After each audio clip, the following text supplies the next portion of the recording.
Ladies and gentlemen, this is El Cochino, Tom Lawler, and I'd like to welcome you to the podcast that puts the lotion on its own skin, LuchaWorld. Bitchin'. Welcome, everyone, to LuchaWorld Podcast, episode 86. I'm your host, Fredo Esparza, and this week we have a panel of guests to discuss the biggest event of 2017, Triplemania 25. Joining me this week from Lucha Talk, MicromanFever. Micro, how you doing? I'm doing all right here. You know, what's up, everybody here? We have a panel of experts here that are ready to talk over this event. You don't want me to remind you about Torneo Triplemania at all ever again? I prefer not to, no. Also joining us on this show from Lucha Talk and from Eastern Lariat with his co-host, the German rap sensation, Striga. Dylan Harris. How you doing, Dylan? Fredo, I thought this was a podcast about Conor McGregor and Floyd Mayweather. That's what I watched on Saturday. What is this about Triplemania? You didn't tell me this. You know, we could do a Conor McGregor Mayweather podcast, but you know we'd probably lose half our listeners to this. Actually, we might get even more listeners. That is true. I will say the fight was not as exciting as this tremendous Triplemania event. For sometimes good reasons, sometimes bad reasons. But it was always interesting. I will say that. I didn't watch the fight, so what was on at the time that you were watching the McGregor-Mayweather fight? What did you miss at that point? What was airing on? Probably most of the Pagano and Macias match. Was a big part of things I missed, and I watched it later because it was on Twitch, for the full day afterwards. So I caught up to that tremendous professional wrestling performance, thankfully, the next day. So we can all talk about it. I can't wait to talk about this whole show, the whole shebang, Fredo. Twice this week, also, by the way, for those listening. Joining me also from LuchaBlog.com, the Cubs fan. And I'm sure he's really thrilled to be talking about this memorable Triplemania 25. Aren't you, Cub? Yeah, I can't wait to relive all 7 hours or however long it was, with the 40-minute dance break in between the openers and the actual matches. So it should be a good time. Well, we didn't tell you, Cub, that this is actually scheduled for a 7-hour podcast. Because we're going to go match by match, moment by moment. I hope you're prepared for this. Yeah, I have all the supplies I need to last that long journey of the show. And finally, I guess he's technically not from Lucha Blog because we finally figured out he is not the Cubs fan. He is longtime Lucha expert. Rob, you know him as Rob Viper. We know him as Rob Bihari. How you doing, Rob? I'm doing okay. I am ready for the trivia contest to name every single person in the Copa Triplemania. Rob, can you apologize for saying those things about Sinelli on this show while you're on here? I will not apologize, and when we go off air, I will say even meaner things about Zanelli. Okay, fair enough. So I guess before we get to the actual show itself, I just wanted to know more or less what you guys thought of the feed overall, because I think we all had a different way of watching this. I would assume. First of all, I guess Cubs fan, you would probably know a little more about Twitch. Because I'd never heard of Twitch before. What is Twitch prior to them airing Triplemania? What's this website more about, more than anything else? Twitch is a video game streaming website where people play video game, play PS4, play Xbox, play PC, play whatever, and then talk over their gameplay while other people watch live and talk to them in chat rooms and stuff. They've got that streaming down pretty well, and that's like a intense video experience to have the stream constantly. So since they've got the getting the streams up and keeping them working seems like the tough part for everyone. So since they've got that in video games, they're starting to expand to other stuff. Done a little bit with tape programming. They've done other like talk shows or just like general broadcasts, and they've had a few wrestling shows try out their network over the last few months. So Triplemania got the big attention, but Russell Circus has been doing it before, and I think a couple other promotions may have been using Twitch already. Yeah, and as we also heard, Conan mentioned that the Crash was trying to get on that as well about 3 months ago. But that being Conan, we never know what he's actually being truthful about. I'm curious because I was watching it on my desktop and I had issues with it early on with ads. I know Microman noticed that I had mentioned that there was I had ad issues. Microman, how did you end up watching the show itself? Were you watching it on a desktop, laptop? Yeah. What was your way of watching the show? I was using a desktop PC, and I did the pop-out player thing on the settings, and then I think they control when the ads come out, because I'd get an ad like after or in between matches, and I'd just have to refresh or reload the player, and then start all over again. And because when it wouldn't go past the ad for me, it would play the ad and then play it again, so I'd have to keep reloading the player to get the feed working again. Yeah, I noticed that there weren't as many ads later on the show. Like, I think by about I would guess the women's match, I wasn't getting as many ads. Dylan, how did you end up watching the show? You said you watched it, part of it live and then on VOD. Did the VOD work better for you or the live version? Both worked all right. The VOD was a little bit better, I would say. Nothing noticeably bad. I thought it was a pretty good stream overall. I actually watched it on my phone, which is a Mega, so it has a pretty big screen as well. I need a big phone.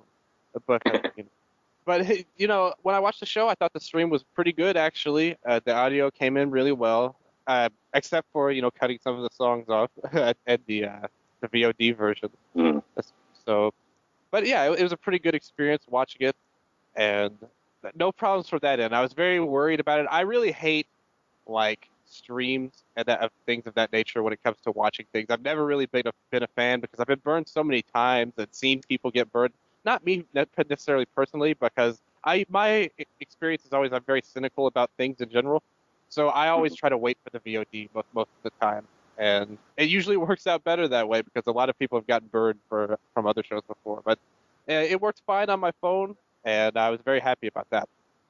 Yeah, I kind of thought it was at slightly similar level as the CML Facebook page when they do not the CML page, but whatever that Marca Claro when they air on CML's Friday show, where you don't have a lot of issues with their feed. So I thought that was kind of like the good thing with Twitch, because I have a slow internet, so I thought, man, this thing isn't going to work well for me, but it was all right. Rob, how did you end up watching this show? Did you watch it all live, all 7 hours? Oh yeah, desktop PC, and I didn't have any ads. I think it's because I've used Twitch before, because Wrestle Circus streams some shows on there, and I might have changed some settings when I was watching Wrestle Circus that might. I don't know if it works like that, but I didn't get any ads. My feed was perfect, which is a sharp contrast compared to past years with AAA. So maybe every year they're going to improve on one thing until finally, about 20 years from now, they'll finally perfect it. Well, the bad thing now is that the promotion that's going to be using the old AAA iPay-per-view is CMLL, so we'll probably be getting that new experience of the old experience with a new promotion now on that thing. So CMLL is working backwards, so I'm assuming that in a couple of years they'll be back on Ustream. Was that the first one?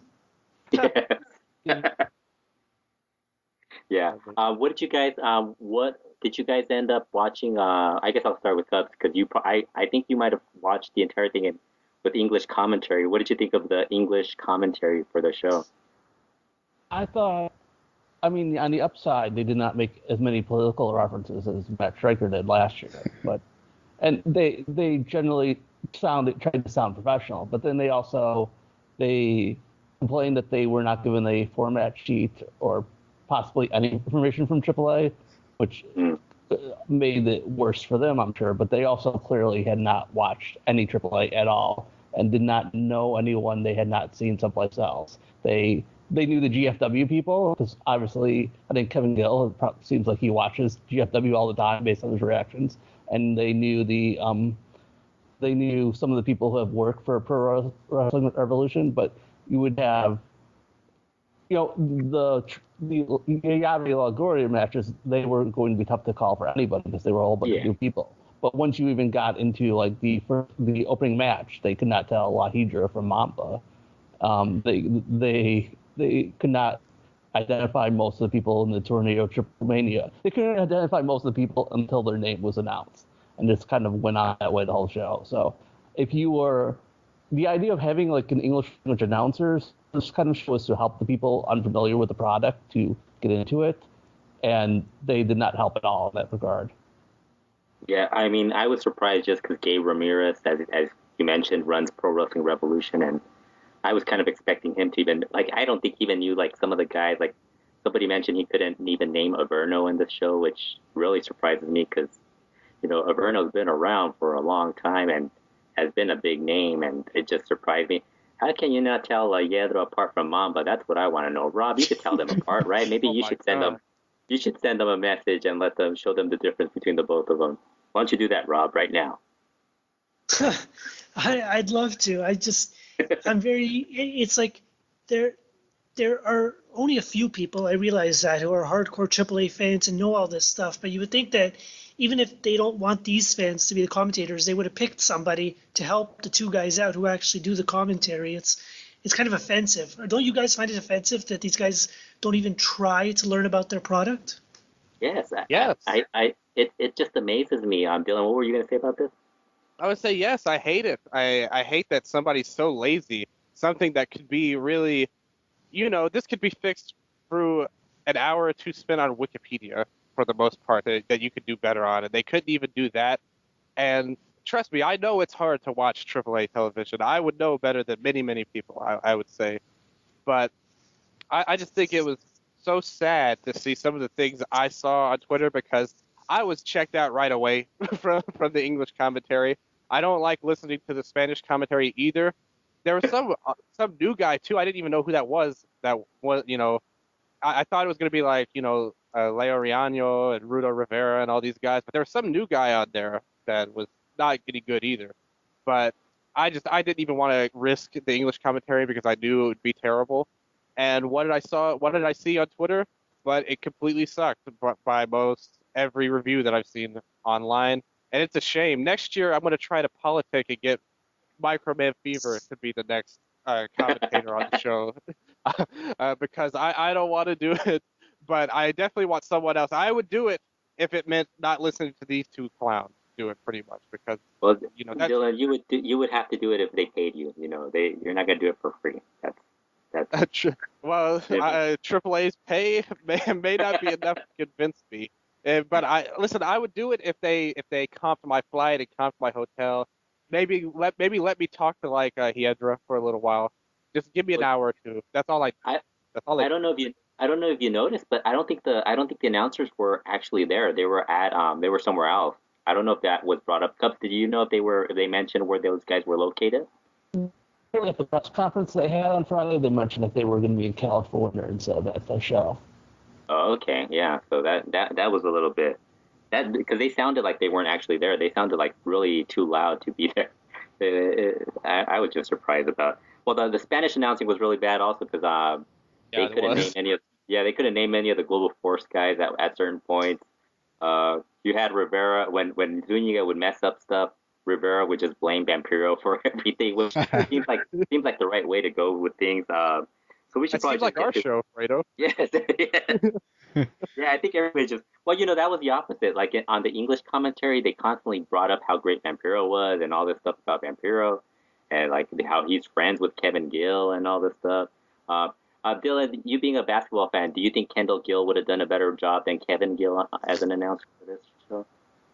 So much better of a job. And we saw that AAA not that long ago. Remember they had the Phoenix Suns on the AAA guy with the AAA guys. They ran a video on. So they need to get some of those guys to be the commentators. Where's Eric Bledsoe at? Yeah, to be the commentator. That's what I want to know. So we got like a pre-show for this show, and of course I think it was like I have no idea what I was watching at one point. They were showing like this cage match from like 1997 or 98, and then they finally started the show, and it was actually the first two matches were the Llave La Gloria matches. MicromanFever, since you watched all of AAA. I think you have the consecutive streak of most AAA TV shows watched amongst us. What were your thoughts on the first two matches for La Llave, as far as the La Llave La Gloria matches? Yeah, the first one, people are saying that it was bad, really bad, awful, but I didn't think it was a total disaster. I think this, if you watch the TVs week to week, I think this blows away half of the matches on that show this year. And I really do think that nerves played a factor into Ashley's performance, because she started out kind of rough, coming short up on a tope, and there's a rough landing for her. I think she kind of like panicked and overshot on another move, the head scissors, and that kind of started to make other people nervous around her. But she got her redemption later on with a plancha to the floor. And I like the other guys in it too. I like Pardux. I think he was doing a lot of fun stuff. He didn't mess up one thing at all. And but Dragon Solar, he got I think too excited for this arm drag, and he overshot it, and that was another thing wrong in the match. And also Hasha Tarai, the other woman in the match, I thought she'd look good, man, better than Ashley, and so I don't know why they really focused on her later on and gave her the big contract spotlight with Vampiro there. And yeah, there was some mistakes, but I don't think it was that total disaster some people made it out to be. Yeah. Rob, we argued about Ashley on Twitter. What were your thoughts of this first match on the card? I'm mostly with Micro in the fact that it was bad, but it wasn't terrible. They were nervous kids. What do you expect? And I think they've never obviously worked in a building this big before, but also the fact that it was a very quiet crowd, because most of the crowd hadn't even gone in the doors yet. And these people are used to working, even if they work in small buildings, the fans are reacting to everything they're doing. So it must have thrown them off a bit to have nobody even reacting to anything they were doing, because there was nobody there to react. Like Dragon Solar even fell down during his intro. If you rewatch it, he falls off the turnbuckles. So he was definitely super nervous. And he tried the spot where he stands on his opponent's shoulders, and then he kind of fell off. And it was all downhill from there. But it was, rookies going through their stuff, trying to get all their shit in, so to speak. And they were given less time than the next match coming up. So, yeah, Ashley was very excited. I thought that she had presence, at least. Hashitori had the nice dive later on, but otherwise, I just thought Ashley stood out with how she looked. And I think actually the way this was put together, I think somebody definitely could tell that these people need to be their own match, and we'll do a separate match for the people who are more advanced. They can actually do more. So in that sense, it worked out perfect, because I didn't want to see these guys mixed in with the other guys, because it would have dragged the other guys in the next match down. Cubs. Now, of all the people in this match, Fetiche was probably the one that we probably knew less about. Did he do anything in this match that impressed you, or was he just randomly in that? This one, there was just so many people doing stuff all the time that it was tough for anyone to stick out unless something had gone horribly wrong.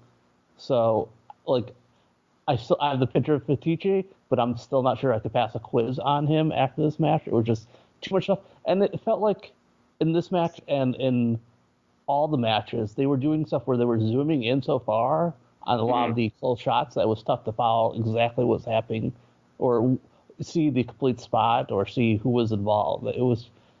It was kind. I think the 8-person match was hurt by being 8 people because they had so many people who needed to get their stuff in, and they had so little time that they were really hurrying to do it all.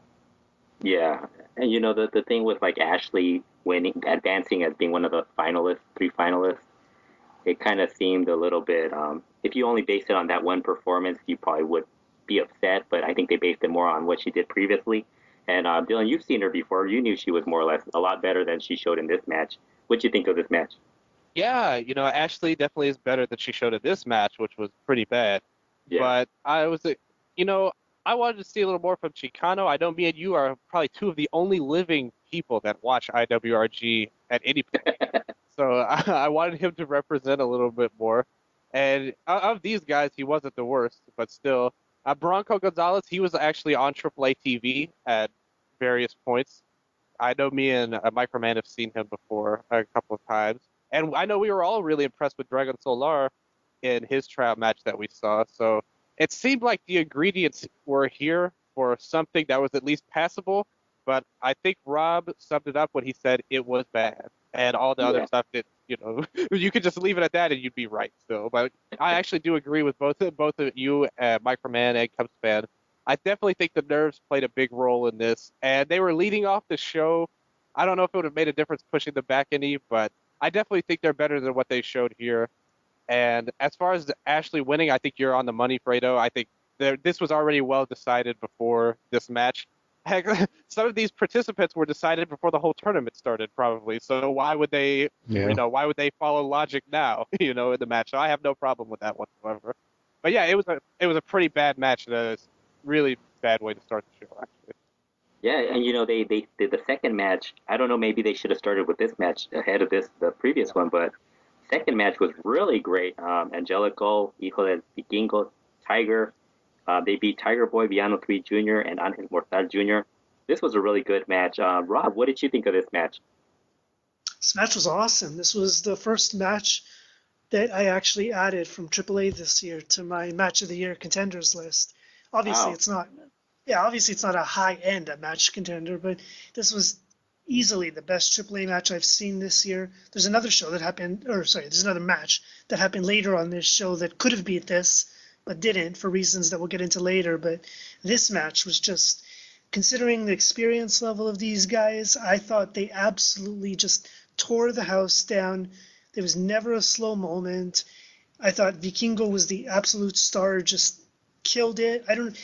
Whoever found this guy, from wherever they found him, they need to be given a reward, because this guy could actually be something. They need to, I don't know if you guys agree with me, but I don't like the gimmick. I think they need to slap a gimmick on him, a masked gimmick most likely. And this guy needs to be you have to protect him. I do not want him to join the AAA roster and be stuck in matches with people who are going to ruin, he doesn't need to be against the clowns or Escoria and Cuervo. He needs to be against Chessman, Averno, Superfly, people that can actually help him get better as a wrestler. You mean they're gonna do to him what they did to Dinastia? Basically, yeah. He needs to. They need to protect this guy at all costs, because this guy has money written all over him, and it's amazing that no matter how the rest of these people in this tournament turn out, because as we'll reveal eventually, they all got contracts, so to speak, to come into AAA. Even if this guy's the only one who pans out, this tournament was worth it, because he's really something special. And the moves that he did were incredible. The finish was perfect with all the technicals hitting big moves. Of course, everybody's going to be talking about the gifts of the spots that the technicals were doing, but let's give a little credit here. The Rudos were in the right positions, and they were perfect bases. They were there for all the catches. So just a complete success for my part, and I can't even imagine if they were only picking 3 winners. It should have been out of these 6 guys. Nobody in the first match should have even be considered. Yeah. Cubs fan, do you wanna break the news to Rob when you eventually get the lineups for future AAA shows, when it's Hijo del Vikingo teaming up with La Hiedra versus Big Mommy and Dinastia? You looking forward to that? It's kind of a bad sign that they had lineups all the way. They have 2 more TV lineups announced already, and they forgot to leave a spot for any of these people. But then the lineups don't matter anyways, so they'll just be squeezed on there randomly. I thought, I agree with Rob. This was especially if this was on this was in Arena San Juan instead of in Arena Ciudad de Mexico in front of about the same amount of people. This would have been and showed up on Boss Lucha. This would have been one of the higher regarded matches of the year. I think Villano 3 is a guy who I did not think much of in his first few appearances on indie matches, but this year I think he's really gotten better in both here and when I've seen him in IWRG. Yeah. And I agree. The Rudos were as important to making this work as those technicals, and I think it's good that everyone's going to eventually get a shot. I don't know. I mean, we're hoping they're do something good with one or two people, and it's going to be tough to see how they're going to really handle 14 people all that well. But at least they're getting a door opening, and at least they can say they were on Triplemania. Do you know more or less where they found Hijo del Vikingo? He was wrestling in Puebla on small shows. So okay. I would assume that maybe someone knew him and he worked like a dark match at one of those taping there or something. Yeah. So Dylan, what'd you think of this match? Oh, man, I'm totally in agreement with Cubs and Rob. These guys killed it. I definitely agree with you, Rob. Vikingo is the man, and it has star potential. I said it all the way back when he was on AAA TV in those appearances. I thought, honestly, we were talking about first half MVPs. I think he might be like the best AAA person. And people, and you guys looked at me like I said, just that was your reaction. Like it was kind of like you laugh about it, but in reality, he really is. To me, I think you can make the case he's already one of the 2 or 3 best people on this roster. I really, really enjoy watching him. Every time I see him, I think he's someone they need to earmark. He could be like their Soberano. I feel like if you get behind him in a good way. I don't know if they're going to do that. Like Rob said, I would love if he can face people that would actually, help him, like an Averno or someone like that. But, I think everybody was really good. Cubs, you mentioned V3 Jr., and I think he, like you said, I totally agree. He's been very much a positive this year. Every time you've seen him in IWRG or wherever you would see him, I think he's definitely improved a lot. I really love this match. I think all 6 of these guys definitely stood out. Even the Tigger, I got to give it up to him right away. I really got to give it up to him. Really, all the technicals looked great. Like you said, the Rudos didn't get as many GIF-worthy moments, but they were just as important to making this match good. I have no criticisms whatsoever of any of these 6 men. I wish they would have given them all the contracts, and I hope that they do find some place for these dudes on later shows. But it being AAA, like you said, the lineups don't matter anyway, so hopefully they could filter in 1 or 2 of these guys at least going forward. I really hope they protect Vikingo, though, because I'm a huge fan of this guy. He's just got it all, man. I think he is a star in the making. Can I jump in quickly with one disagreement? Sure. What? GIF, not GIF. Somebody edit that out of the show. I know this isn't my show, but still edit it out, please. But no, okay, you're right. The GIF worthy moments for the Rudos, but they were still great.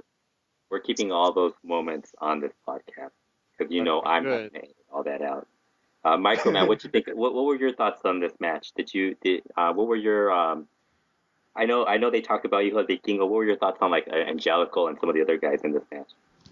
Oh, first off, I thought the match was really good. I thought everyone did well, and the Helical, I really liked. I think he's a standout talent amongst all the Llave Gloria people, and very impressive high flyer. He kind of follows the same profile as other people that like their mini division that they seem to have moved up to the average size people like Lancelot and Gotita de Plata, Máscara de Bronce, and I think these guys are gonna be the new minis because I don't see them being taken as seriously because of their size, and that's and the gimmick for Hijo del Vikingo, I like it. Like I think if you were to re-gimmick him, it'd make him look like another one of the other guys, and he wouldn't stand out the way he stands out now. And I also really like Wagner Jr. I liked him before. I thought he was really good in IWRG this year, like Cubs fan was bringing up. And the Tiger, also, I think he's actually a regional star of Nuevo Laredo, and he's the guy that territory uses the main event headline their shows, and he's the guy they put up against people they bring in from the Mexico City and other places to wrestle, and he's more of a traditional kind of style, more modern touch. Like I think the same with Wagner Jr.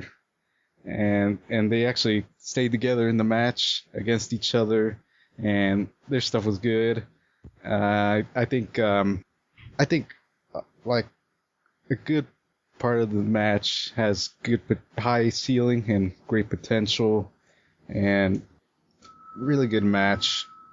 Yeah, I agree with you. I think at this point we got like the first national anthem, playing with the national anthem on this show. I'm curious because Garza Jr. was very worked up about them playing the national anthem twice, because they played it afterwards again at the beginning before the main event.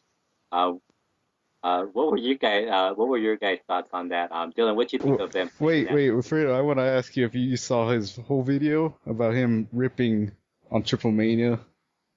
I watched up to the point where he, I think he said something about it being the worst Triplemania.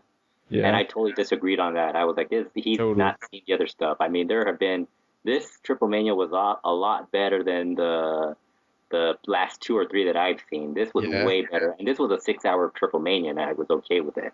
Yeah, he was just nitpicking every little thing he could. Well, I mean, him nitpicking the national anthem, and I understand, like, when he was saying, yeah, some people are drunk, they're not going to want to sit through this thing again. I go, yeah, but, I mean, it's like 5 hours later, and I think that's, like, the least of anybody's concerns, I would rather hear the national anthem played than have to hear, like, Vampiro talk again, or, like, cut a promo. Or that song. Yeah. Or, anything else.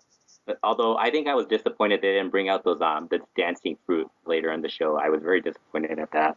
Yes. But so I guess I'll ask you, Michael. Were you upset with the playing of the national anthem twice? Not really, because they played it for the mask match, and that's a big event, and they play it in Dragon Gate too. They play the Japanese national anthem before a big title match, and I think it makes it seem like a bigger deal.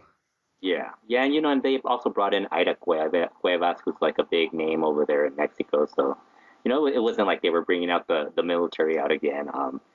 So the show starts. We get the usual, the big match, Relevos de Locura match. We get Mini Psycho Clown, Hernandez working the first match of the start of the show. Teaming up with La Hiedra and Mamba, they beat Máscara de Bronce, Dinastía, Big Mami, and Estrella Divina. And if you would have told me these people were all in this one match, I would have said it was a disaster. But it turned out to be a lot better than I expected. Rob, what were your thoughts on this match? Because I know this is one of those matches that you're probably as familiar to it as I am. What did you think of these 8 people in this match? And did you think it was going to be a disaster like I thought it was going to be? I did think it was going to be a disaster. Actually, I thought the show was starting with a Psycho Clown promo because the music hit, and I thought, they're sending Psycho. Did you think that too, Michael? Yeah. He came out there, and I'm like, they're going to have him talk. They're going to run this like one of their TV tapings where they just run it like it's a TV show or something. But then it turned out all these people were doing their intros. I mean, the time the Cubs has listed here in the database is 6:42. I have a feeling the entrances went at least double that because everybody took a long time to get out there. Yes. Yeah, I think the intros went like 15 minutes. Yeah, it was pretty long because I remember somebody messaged me on Twitter asking like, are all the entrances going to be this long? But it was actually, I think, a perfectly laid out match and a format that they should really copy when they do this match on TV, because there was the first move of the match, literally, was a springboard 360 by Máscara de Bronce, a head scissors, and then a big dive. And that's how you got to get these matches just going and going, because the second these things usually slow down is when they fall apart. And this match never slowed down. It was just big move after big move. They had all the dives. In addition to the dive train, they had like Hernandez throwing Máscara de Bronce over the top rope with his what does he call that move where he throws the guy? The border toss. Yes, thank you, everybody. The border toss onto everybody, and then Hernandez did his big dive, and then it built to Big Mami doing her splash. Then, unfortunately, we had the first production mistake, very noticeable production mistake of the night, because Hernandez picked up Máscara de Bronce on his shoulders and carried him up the ramp, or up the aisle. And they just kept filming the match, But if you watch on the handheld, Hernandez actually takes him all the way to the top of the ramp and power bombs him and lays him out, which was supposed to set up an injury angle for later on, and everybody was supposed to be surprised when Bronze came back. But you would have never known any of this happened because they just kept the camera on in the ring. And the match finished with Hiedra using a really weak chair shot to knock Mami off the ropes, I think, and then Mamba got the pin. And whoever goes next has to explain to me why Mamba, for some reason, had short blonde hair. Dylan? Dylan, I guess that's your cue. I don't know. Mamba looked like a man. I couldn't believe it there. But, I don't know what that was all about. A lot of people were messaging me, too, about the Hernandez carrying Mascara de Bronce up the ramp. They thought it was like, like he was helping him get medical attention. It was like shoot or something. So I thought that was funny. I hope they run that angle that Hernandez actually felt remorse in the middle of all this, because like you said, the powerbomb was not shown on the actual broadcast. They were smart to keep the Exoticos and the women mostly out of the way. I think Mascara de Bronce and Dinastia, especially Dinastia, are really great for this type of role, for this type of match, with these, fast-paced type opening match. I think you were totally right, Rob. This is how this is the perfect way for a AAA show to start. And Hernandez did a good job, too, as a Rudo, not necessarily a base, but he showed off in his own. I've said it before, he has a lot of video game style offense. But like I said, there was not enough of the 4 people that suck for this to be really offensive, but I didn't think it was that great. Like I probably liked it less than you guys, I think, but it was all right, and I enjoyed Bronze and Dinastia, but it's not like my opinion changed on anyone in this match that I didn't already have. Your opinion didn't even change even after seeing La Hiedra in this match? My opinion on her, like Rob said, even her chair shot was not very well done. My opinion on her is that she looks very nice, but maybe she should go back to wrestling training or school or something like that, or just stop wrestling entirely. Well, she should be. The bad thing about her is she didn't get her dad's wrestling skills, and the good thing is she didn't get his looks either. So I guess it kind of it works in a trade-off. It's a trade-off we make. I'll take it, Fredo. I'll take that. Yeah. Micro Man, what'd you think of this match? I thought this was the good version of their usual TV match. So similar to Rob, I thought this was a good start to the biggest show of the year here. And Mascara de Bronce, very early with that big dive. And Dynasty, he got a big dive in too. And then everyone was doing dives, so it was a fun start. But I think Hernandez kind of looked, I don't know, he was didn't know what to do. He just stuck to his shtick. But everyone else, very into the match when I think of effort. And they all pulled together to make something up to par with the show. Yeah. Cubs. Let me just ask this before we move on to Cubs. What happened to the briefcase? What about our next world champion, Bronze here? How did they treat him in this match, do you guys think? They really build him up for a big win in the future? Cubs can answer that first if he wants. No, it feels like they've forgotten the briefcase actually exists the last couple tapings.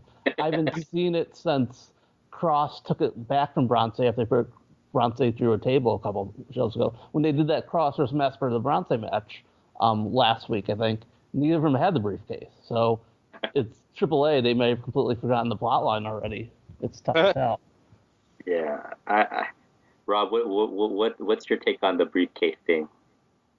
I think some asshole on the internet pointed out that the numbers don't match up, and AAA got embarrassed. Oh. I think they probably need to only have one briefcase next time they do this, just for simplicity's sake. What happened to the briefcase? I haven't kept up with this stuff. I've already forgotten about this stuff. What happened to They've already cashed all their title shots in. And I hate that idea, Cubs, because that means Venom cannot get a random title shot on the show, and that's not going to be good. I want Venom to get more of a push. Lancelot was supposed to get into this Torneo Triplemania because he had his briefcase, but they forgot for him to bring the briefcase to the match. It's maybe not the detail work. Detail work is not really AAA's strong suit by any means. Oh, he wouldn't have got in there without the briefcase. No, there's nobody. They had strict limitations about who was in that match, and there's no way someone random would just get into that match without a briefcase. You know who has all the briefcases now? It's Dr. Wagner Jr. because it's full of all the money they had to pay him to lose. Ah. You know, the other thing I noticed with this match was how tall Estrella Divina was. I mean, she was almost as tall as Hernandez. No, I mean, that seemed a little surprising for me, at least. Cubs, do you have any thoughts on this match, or you just want to go to the excitement of the women's match? My only thought about this is that Big Mommy worked it well this match because there was a lot of people who had not seen her before, and she really did like the exact same stuff she does in every one of these matches. But I could tell, especially with the English announcers, let's end that field, that they were blown away that she would do the Matrix spot, even though we've seen the Matrix spot being done for 6 months now. So I think there are a lot of people like that who just are not watching AAA undercards for good reasons. So this kind of match could work in this environment, but it did not do as much for me. Yeah. I think everybody just is a little surprised that it wasn't a complete train wreck like the rest of some of these other matches. Much like the next match that we're going to talk about, Sexy Star beating Rosemary, Lady Shani, and Ayako Hamada to retain the Reina de Reinas title. This match, I mean, I don't think anybody expected this. Well, I mean, I think some of us expected this to get some discussion, but I don't think anybody expected it to get as much. And I think more people have talked about this more than the actual mask match, which is a real shame because this match really was horrible. And quite honestly, the Cubs, I guess we'll start with you. What were your thoughts on this match? I mean, I think when AAA put Lady Shani in there with Sexy Stars, just when they announced it as a singles match, I think there was already a possibility of something happening based on their comments. But this adding Ayako and Rosemary just seemed to make this match be even worse than what we initially thought it was. What were your thoughts on this match? Well, it could have been. It may have been. It may have been worse for having the 4 people in it, but it may have just completely descended. If you think about how it turned out, if Shania and Sexy Star were just left there alone, and there was no Ayako Hamada to separate them when the referee couldn't, I think it would just fallen apart even more than it did. It probably would not have got headlines if it was just Shania injuring Sexy Star or Sexy Star injuring Shania. But that match, I kind of wonder now if they put Ayako and Rosemary in there to think that maybe that would keep things from happening, and that backfired on them badly. But I mean, Sexy Star hasn't had a good match in a long time. Sexy Star does whatever she wants and gets away with it. It's very obvious that the only thing AAA is doing is that you can see some of their employees and some people for Lucha Underground are quietly talking about how people don't know the real story, but they're all afraid to actually tell what the real story is because there's not really a good real story here. And if there was, it wouldn't be 2 days later and they would without them saying anything. But they have not said anything. So I think as much as people are hyper about Sexy Star is just not going to be in trouble at all by this, and things are just going to go on like they were. Yeah, and I think Alfredo from Monterey brought this up, that how everybody reacted towards this whole thing, and wondered if Sexy Star had injured like a Mexican, would there have been so much outrage over it? Do you think that would have been different if it was her to just and I think you even brought it up that it wouldn't have been the same reaction that it had it been Lady Shani? Do you think it would have been a little less? I know all these people that I don't even know if they watched the show, Cody Rhodes and Paige and all these other people were talking about it, and it's I don't think they really knew what was going on. What did you think of that, Cubs? I don't think. I think most people were told the story on text message and they just went along with it. But I think had it been, I think it's not as much that it was that's foreigner as if someone who works for a company that they actually pay attention to. If this was something, if this happened with Shania and Sexy Star on a random taping and no one outside the Lucha people would have seen it, but this happened with. If Shania happened to be in GFW, or maybe even just on the last few tapings and people knew who she was, then maybe it was a big deal. But I think the fact that it was a person from a promotion that was somewhat well known got the story more traction because there were more people in the wrestling community who knew her enough to stand up on her back behind her, even though just by hearing the story, not even seeing it. If it was because it was someone they all knew, they all felt like they could support her without actually having seen the stuff. So I think that's a big part of it. Microman, what did you think of this match? That was awful. What I was gonna. Was there a certain point where you thought that there was something going on in this match, or did you just think it was just an awful match in general? Because I know everybody was pointing out how they were there was something off with Sexy Star, but then you also had Ayako kind of like looking very bad in the match, and so did Rosemary at certain points. Did you just think it was a bad match, or? I thought everyone just wanted to do their own thing and didn't really want to or work well together. They were all just looking for themselves and not really wanting to let anyone get one over on them, and I didn't really think much of it, just Sexy Star being Sexy Star and getting attention, going for it, and she knows she can get away with doing something to her and not Lady Shani probably. Yeah. Because if she did it to Lady Shani, she may have retaliated on the spot. Microman, do you think like the Monterey guys that Sexy Star didn't do this intentionally because she didn't have enough MMA experience to break an arm? Oh, I can't wait till she does get that experience. I think that's the next thing for her. Yeah, I think she's probably, given the rate she's losing her bookings in the U.S., that's going to happen. Dylan, we kind of mentioned this with Mexico. I think people have brought this up, but this has happened quite a bit also in the U.S. and in Japan. I mean, Japan, there's been the last couple of years, there's been a lot of like this sort of thing happening, and actually even worse than what happened here with Sexy Star. What were your thoughts on this? Yeah, Fredo, I was actually going to make that very point because I think last week, me and Rob were talking about an incident in America where something similar to this, not quite the same, but between Rachel Ellering and Christy Janes, where Rachel was very unprofessional in the match, and that was just a horrible. I hate seeing that. I hate people being unprofessional and not cooperating. And with Rachel, it's more just sandbagging and trying to make Christy look bad.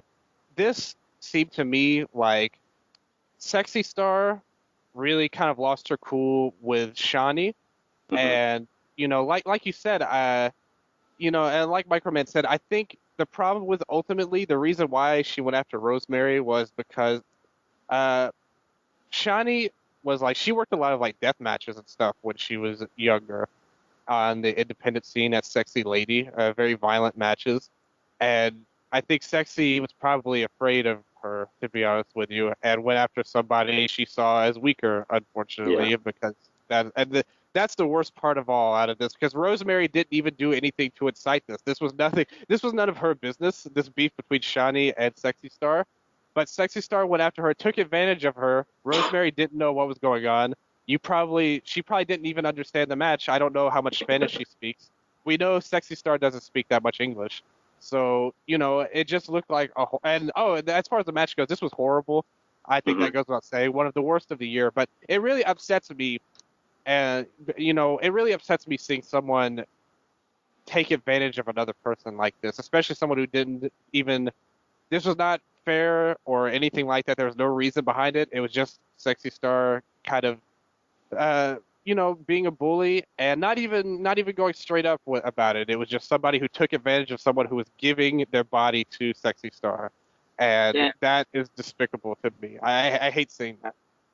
Yeah, and the worst thing is this is like Rosemary's first match in Mexico, and they make, they have this relationship with GFW, and for them to do that, it kind of, Sexy Star kind of screws it up. And, I know like she was like thanking Vampiro and all that, but Vampiro kind of is partly to blame in this stuff. So it's like, AAA and Vampiro and the Roll Dons are all to blame in this, because really Sexy Star should have never been brought back.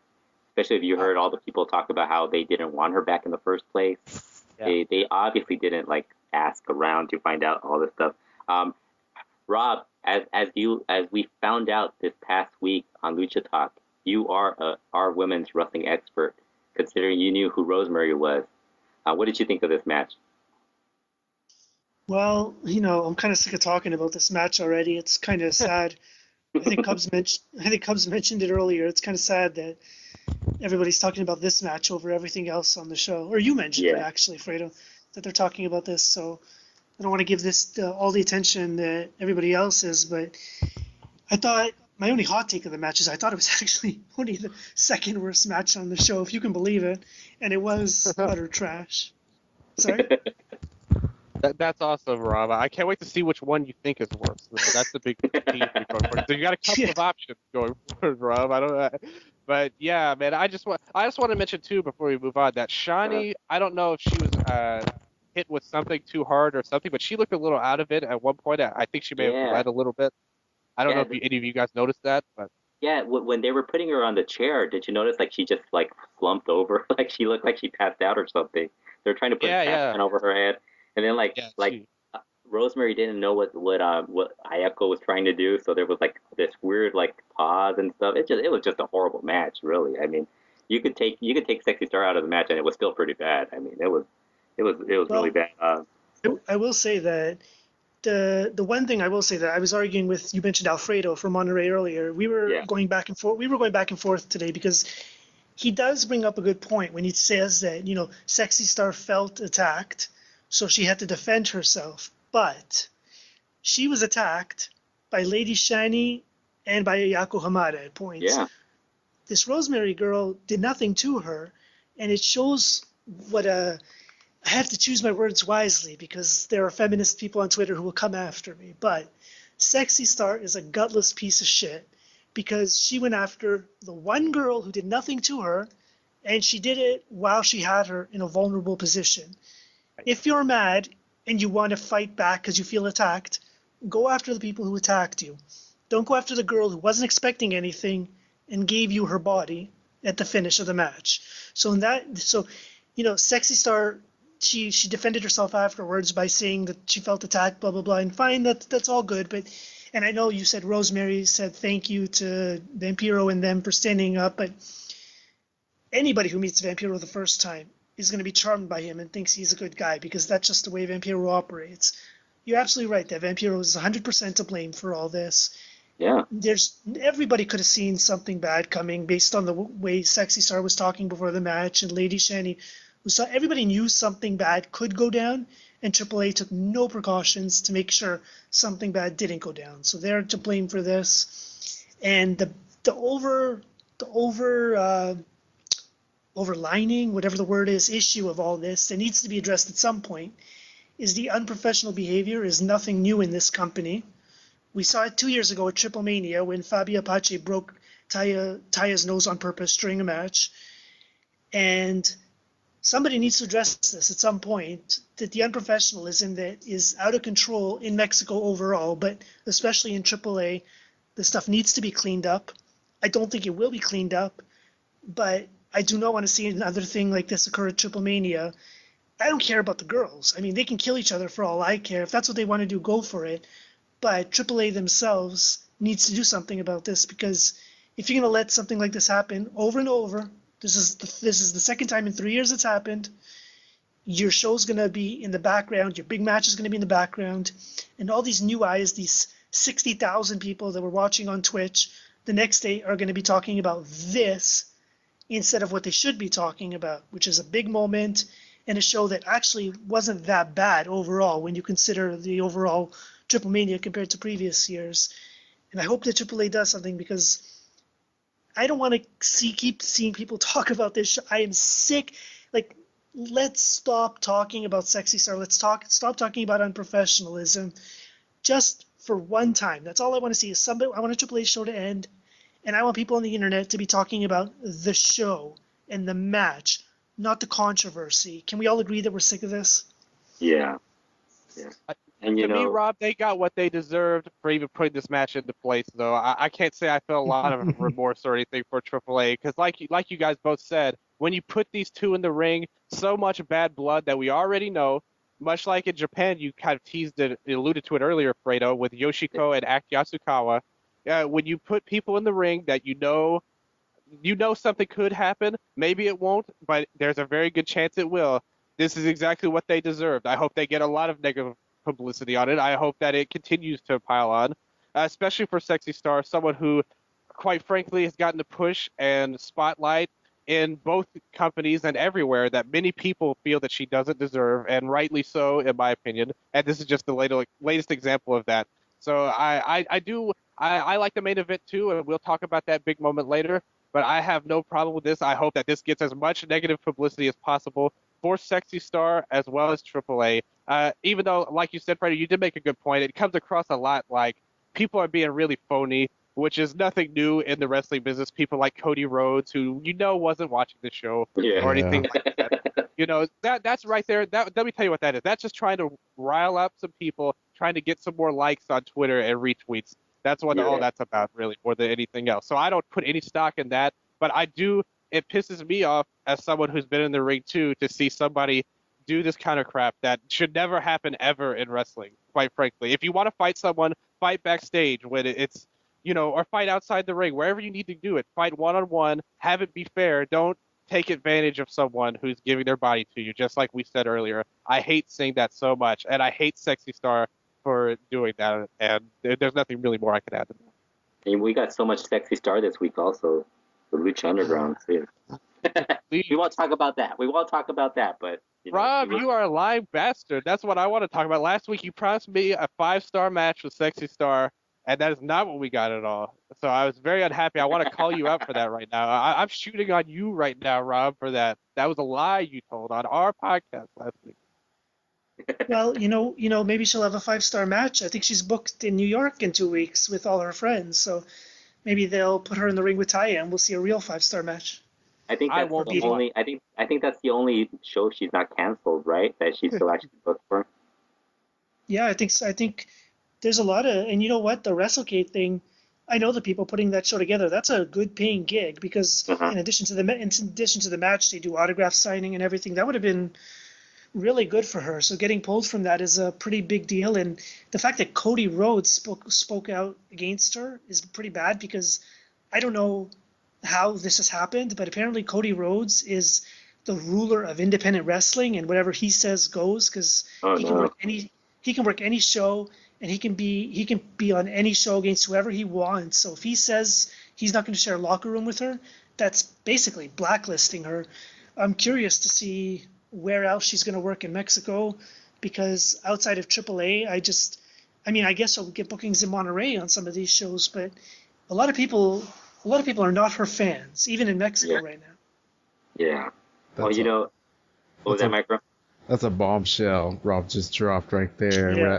Cody Rhodes has leapfrogged Sami Callihan as the god on independent wrestling. Well, he wrote like a little note that he put on like a picture or something about this whole thing. It had a lot of misspellings on it, but Well, the difference is that Cody gets to be on the shows he wants against who he wants, whereas Sami doesn't get to pick his opponents. He just gets to work wherever he wants and bring all his friends.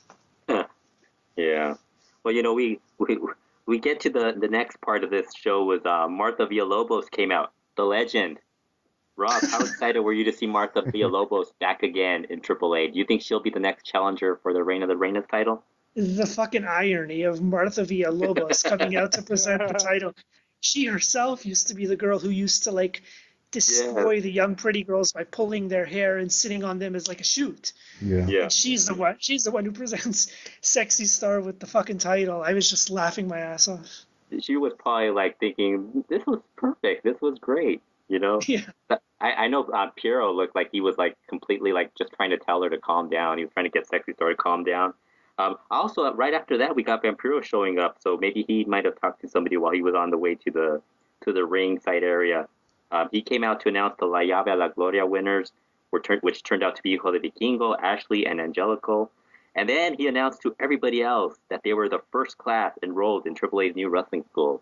So basically everybody won. And I'm guessing the three winners will obviously be on TV, although two of them have already been. I don't think has Angelico been on TV yet? No.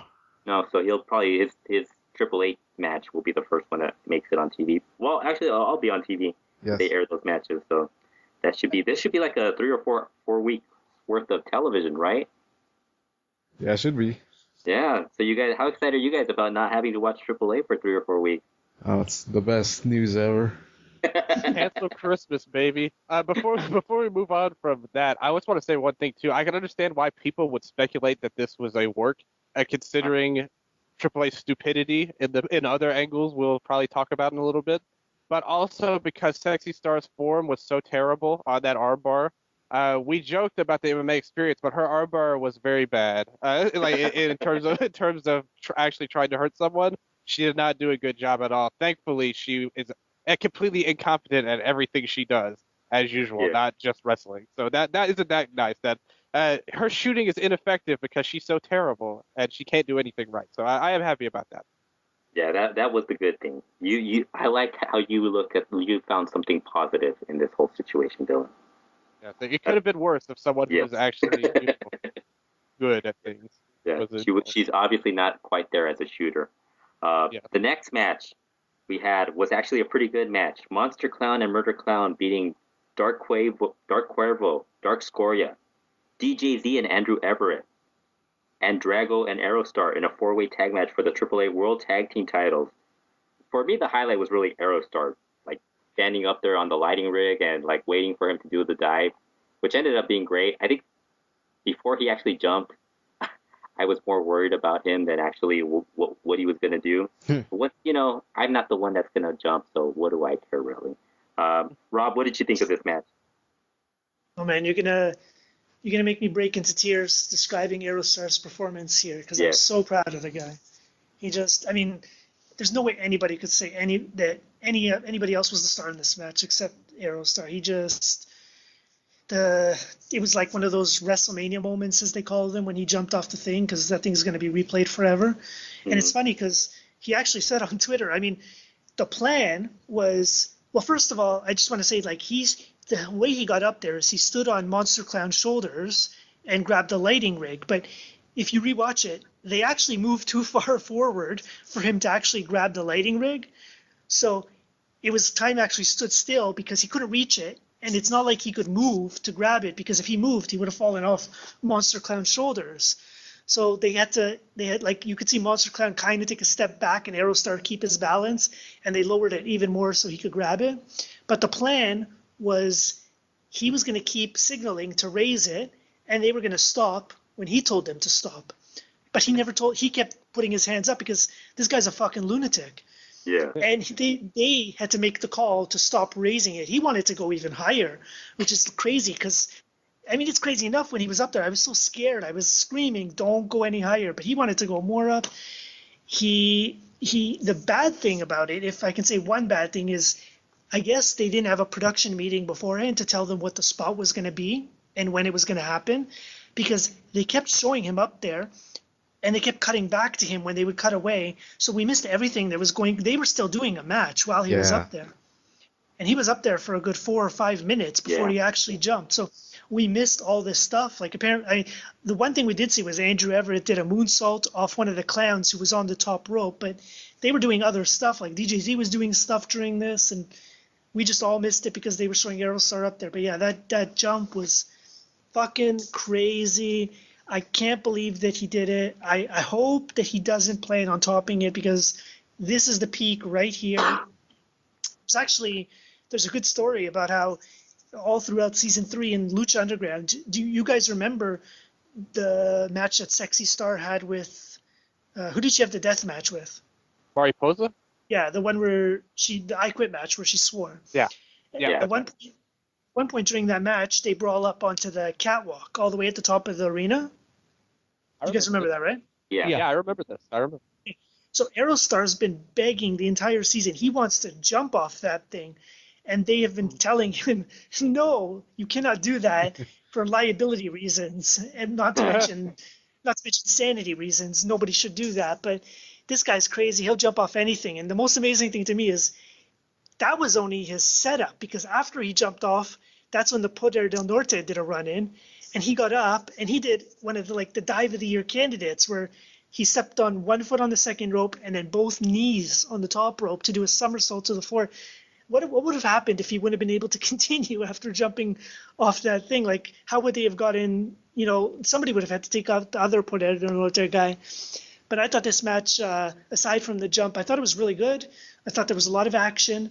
Unfortunately, the cameras missed 75% of it because the production on the show was terrible. They almost missed Andrew Everett's springboard shooting star press dive. They almost missed the double dive by Everett and DJZ. Those were the teams that carried it. I thought the Clowns and the Escoria Cuervo team were really in the background. And I thought it got really overbooked there at the finish because I couldn't – I saw Dave the Clown running in. I saw Marty following him, and I couldn't understand why they were running in. So it was kind of a cheap finish, but it's going to be memorable just for what Aeros. Yeah, and you were bringing up Marty the Moth.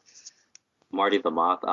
Aldo Farias mentioned that he was there live, and he brought up how Marty the Moth, when he tried to get in the ring, he tried to slide in, and I guess he didn't realize the ring was slightly higher. So when he went in, he ate the ring. So it was like it didn't go off as smoothly as Marty had hoped. He hit really, really hard. I saw it on the live feed. You can see it's like a guy running into a brick wall. Yeah, so I'm guessing Marty's now one of the clowns. I guess now that it's Marty and Dave and Murder and Monster. So, Dylan, what do you think of this match? Yeah, Rob hit the nail on the head. Aerostar with the huge dive. I also love that it seemed like his opponents were not all in on catching him in this crazy dive. Well, it seemed like to me. I was a little worried about him there. But like you said, not only did he keep going, he went for the dive of the decade right after. So I thought that was awesome. Aerostar really rocked it here.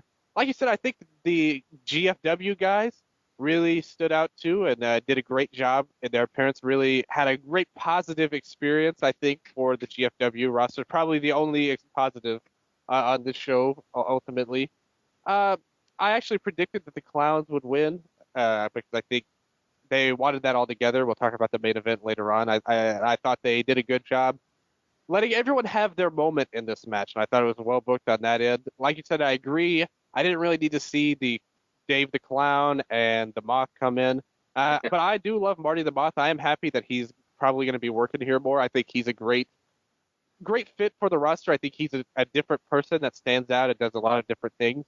And it's really great to have him around. I'm really looking forward to seeing what he does, even if it's with this kind of like garbage faction. No offense to Dave the Clown. But, I'm looking forward to see what he brings to the table. And nothing at all wrong with this tag match. I thought this is where the show, it really started, I think, for a lot of people in this match. It goes downhill afterwards, Dylan. Calm down. I know that. I know that. Microman, what you think of this match? Oh, I thought this was great, even with everything that we missed due to the production errors.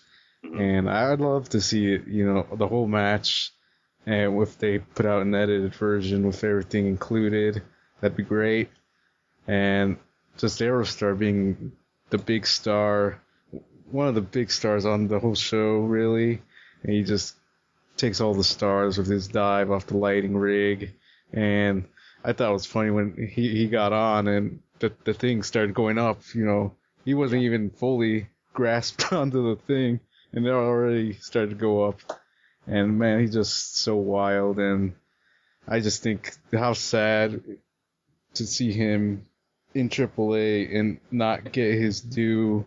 Like, I think he deserves the world. He always wants to perform on the highest level when they call on him, and he always delivers something big, and every time on all these big shows. So I that's kind of sad that he's not gonna be one of the stars, and he should be, especially with all the people that have left. But everyone, I think, did their part here. Great match, good fun, really entertaining. I think the team Impact did really well.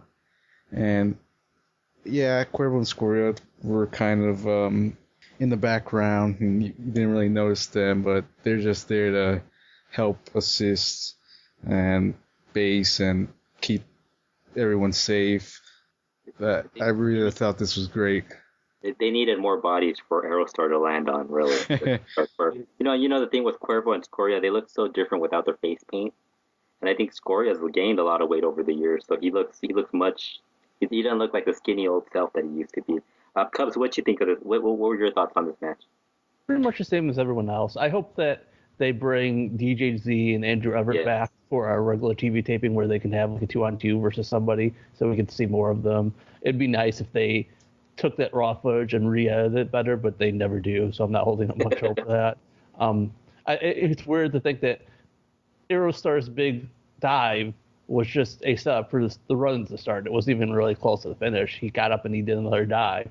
But I think they made it exciting. They probably had too many people. I'm not really looking forward to Monster and Murder as tag team champions defending the titles, but I wasn't really liking Cuervo and Square either, so it's about the same.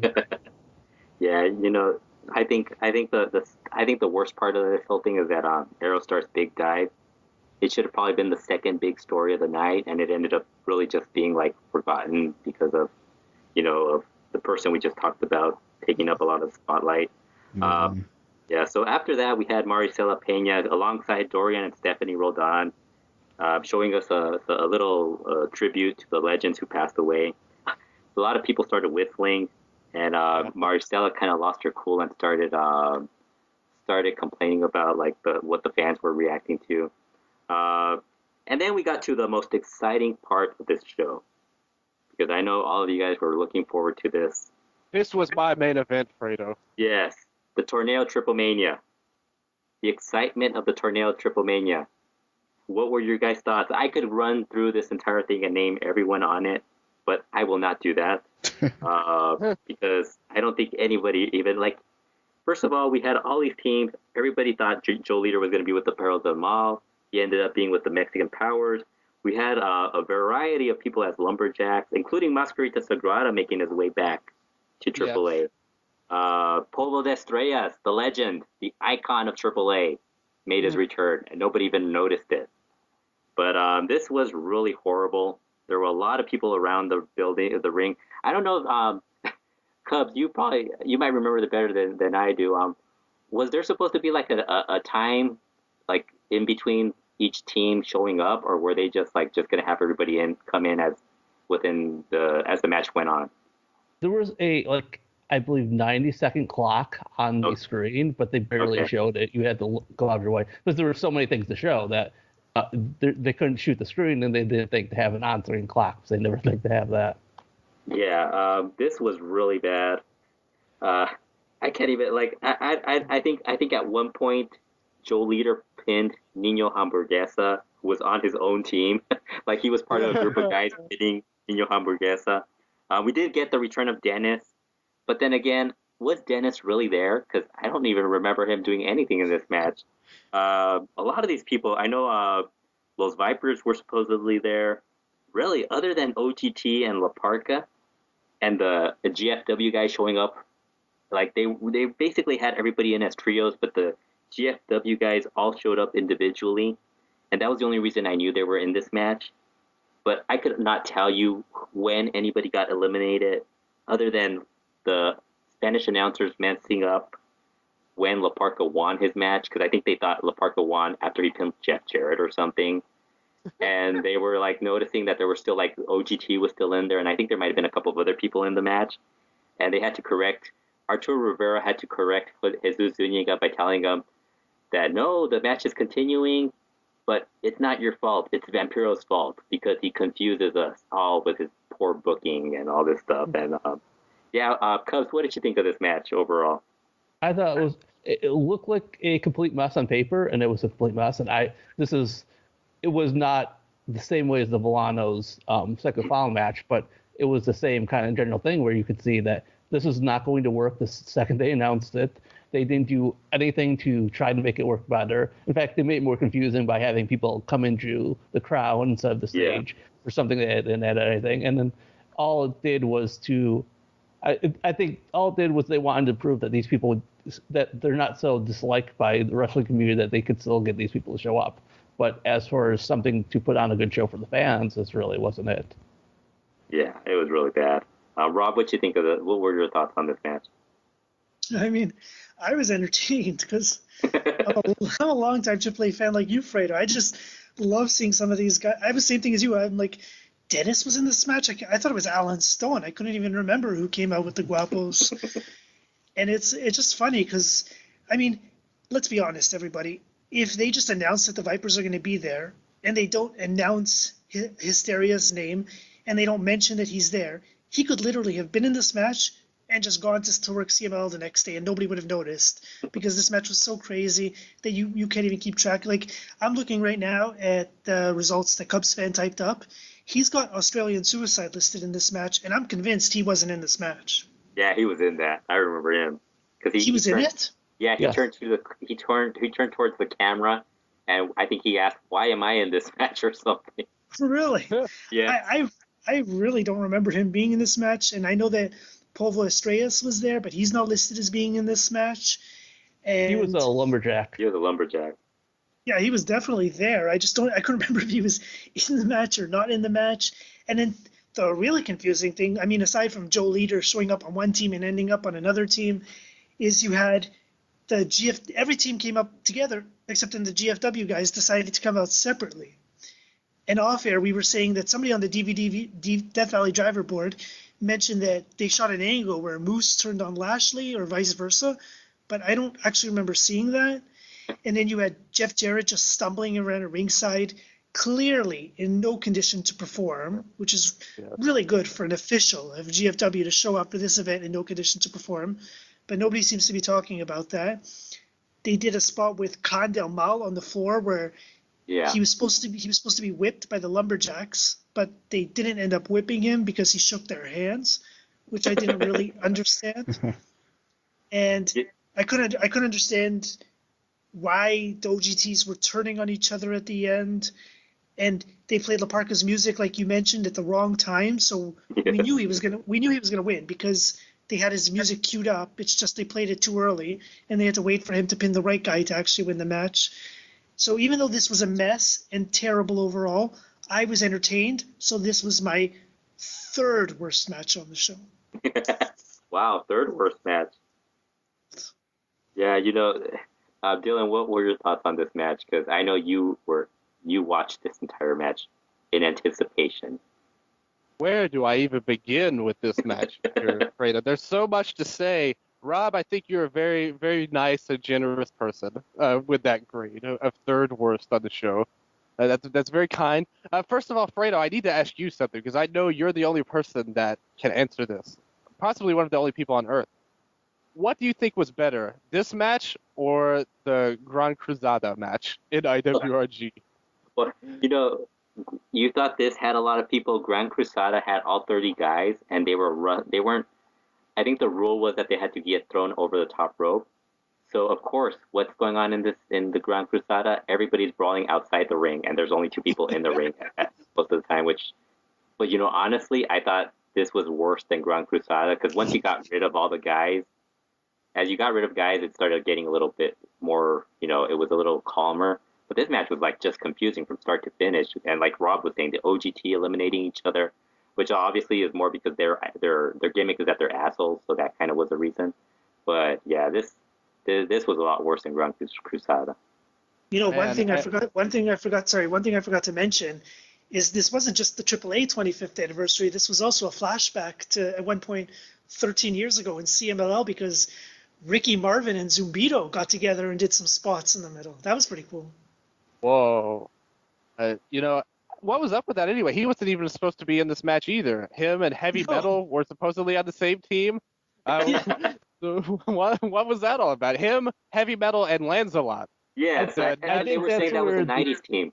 That was at the 90s I think that's where Into Cowboy was supposed to come in, and so then Ricky Marvin took his place, and that's how Marvin got in the match.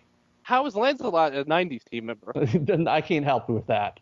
Okay. Well, listen, Freddie, you forgot to mention the most important part of this match, the Luchador Sorpresa that we were all excited about, so many people, and who came out? Who was this legend that returned? The team with Blue Demon Jr. and Pirata Morgan, Fredo. It was Cobarde. Great one. I didn't know who this was, and nobody would tell me on the Spanish commentary or the English commentary. I'm sure certain that nobody on the English commentary would tell us. You know, the weirdest thing was they had a Cobarde Jr. As a lumberjack, and I was like, that must be the guy. And then they had this guy. I was like, who's this guy? Yeah. I couldn't figure that shit out. I was like, what's going on here? This was truly a disgrace of a match, in my opinion. Certainly one of the worst I've ever seen in AAA. I think without all the controversy, Jeff Jarrett drunk off his ass. Like you said, what is this guy in GFW, the president or the founder or whatever he calls himself? You know what? This should be at every board meeting from now on, the footage from this match. That's what I hope happens out of this. If somebody wants to plan a hostile takeover of GFW, I don't know who would do that. Who would possibly be insane enough to want to take over GFW at this point and even want that on their hands? But if there is someone out there, please send this footage of this match to them so they can somehow get Jeff Jarrett suspended or something off the board of directors, because just an awful performance. Everyone in this match should be ashamed of themselves. But more importantly, not the guys necessarily, but the people that put this together and thought it was a bad idea should be barred from Lucha Libre forever. I hated this match so much. But one more thing. The best part of this whole match was who came out afterward. Another point, before we get to that, was this? I'm still not even sure the rules of this match. Was it a trios match or was it a singles match? Because LA Park was the only one that got the title afterwards when Latin Lover came out. This made no sense. It's crazy. Yeah, you know this whole match was horrible. A complete waste of time. They probably could have just got rid of this whole thing, because I mean it was just horrible. Latin Lover came out, gave out the Torneo Triplemania belt to La Parka, so he gets a nice little belt to put up on his in his trophy room. But I mean, really, the finish of this was so indie level too. Like the way they handled it was so bad. I have no idea why they would have. I mean, it's AAA. They're supposed to be like the top promotion and one of the top promotions in the world, and they're doing all this stuff, making it look so bad. I have no idea. But now we could just forget about this and get to the next match. And I'm going to start with MicromanFever for this one, because this is actually the match he was hoping would be like, it's actually his dream match. Pagano versus Macias in a street fight that ended up not even being a street fight. Microman, what was your thoughts on this match? Because I know you were expecting this to be a lot better than it was, and it turned out not to be as good as we were hoping for it to be. Wait a minute, it wasn't a street fight, but it was an Ultimate Consequences match, okay? So get it right, Fredo. I was so disappointed when I saw this. You know, it had to be Vampiro's doing, and I think it was, because he was the one that allowed Rey Escorpion into the building, I think. It probably had something to do with that closet closing. So yeah, I was just very disappointed. I do think this was better than the women's match. And in the match, I think Pagano was kind of trying, but Macias is kind of dragging his feet in this one. But I do think he tried to keep Pagano safe. And they both kind of came to the realization that, you know, why bother trying? Because just to have Rey Escorpion run in here, and everyone's just gonna memorize Rey Escorpion running in and beating them both up. So it's like they didn't even try, and they were just filling out time, and they just sacrificed what would have been a classic to get across Rey Escorpion. But I think that speaks highly of Pagano, that he's willing to sacrifice his big match, his big showcase of the year, to get over a new person on the roster. Yeah. Rob, what were your thoughts on this match? Because I know you're going to have different views on this. Not much, actually. I mean, we reached the match that I think was the worst match of the night. I think there's probably a story behind why this ended up being the way it was. I don't know if it was maybe they had something planned involving weapons and fire and stuff, and then the commission just said, no, you can't do it. And they pouted and decided, fine, then we're just going to have a bad match. I don't understand the finish. I don't know if maybe Macias was actually hurt and they had to go to a quick finish, but it just made no sense. Even when the crowd chanted Lucha Extrema, they didn't give them what they wanted. So I feel like this was them purposely having a bad match for some reason, as like rebelling against something. Because Vampiro was a fan of both these guys, so I don't think he would have specifically sent them out there to have a bad match. And the thing with Reyes Scorpion jumping was just stupid. I don't think AAA is the right. I know you guys disagree, but I don't think AAA is the right place for him. I thought he had a good deal on the indie scene. I think in AAA he's just going to fall through the cracks again, and he'll be gone before you know it. And I'm not looking forward to him carrying both of these guys through matches. Just a total waste of time that went way, way, way too long, and just awful. What can I say? Yeah, and the thing with Rey Scorpion is like I mentioned, if he's used properly, it's great, but it's AAA, so that's probably not going to happen. But yeah, and especially now when we find out later on what's going on with the crash, it seems kind of weird why he would leave at that point, because he's getting a lot of good indie bookings and stuff like that. And if this deal with CML and the crash happens, then he would actually get to work with more people. That's going to open up a little more. I don't know. I thought this match was horrible. Cubs, what did you think of this match overall? I think I'm really confused about the ending. If Macias really suffered some sort of injury and then the match really, but even if it did, it was still a very long match that wasn't any good to that point. Mm-hmm. It wasn't like 2 or 3 good minutes were going to save that match. It was still kind of it was still going to be bad, and they weren't building to anything. I think it's weird that they did so much big blood stuff leading into the feud and built it up like it was the second biggest thing on the show for the most part, and then they just did not show that same aggressiveness in the match. I kind of wonder, given it is Rey or Scorpion, that if maybe this was originally supposed to be a hair match between Pagano and Macias, and then both guys decided they didn't want to lose, but Rey Scorpion is very happy to jump in there and take a loss when it presents itself, because otherwise it's a weird place for him to be in. Yeah. Dylan, what you think of this? What were your thoughts on this match? I figured that this would be a terrible match going into it. I thought it would be a hardcore match. They do a lot of stuff that I don't really like that much. But I've seen these guys wrestle a lot, and they're always bad, to be honest with you. Pagano's got a lot of great presence to him, and I kind of enjoy him on the actual TV shows more than most, I think, because at least he's very over with the fans, and he's very charismatic. He's great for angles and character work and things of that nature. He's got a great presence to him.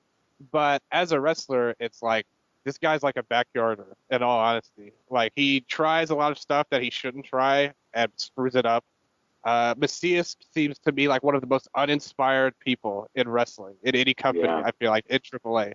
We know this guy can be good. We see him in Lucha Underground. But here, it's like he doesn't even try. And I think these guys are actually kind of good as, like, when they were a tag team fighting smaller guys, like Australian Suicide, I think they have a good grasp of how to work that style of match and be a monster-type person, but not monster to the point of being invulnerable. They can actually sell, but make it mean something, When they fight each other, I expected this to be real bad, and we got a really bad match out of it. I agree it was the most boring match on the show, if not the worst. And I think you can make a case. Rey Scorpion tried to save it the best he could at the end.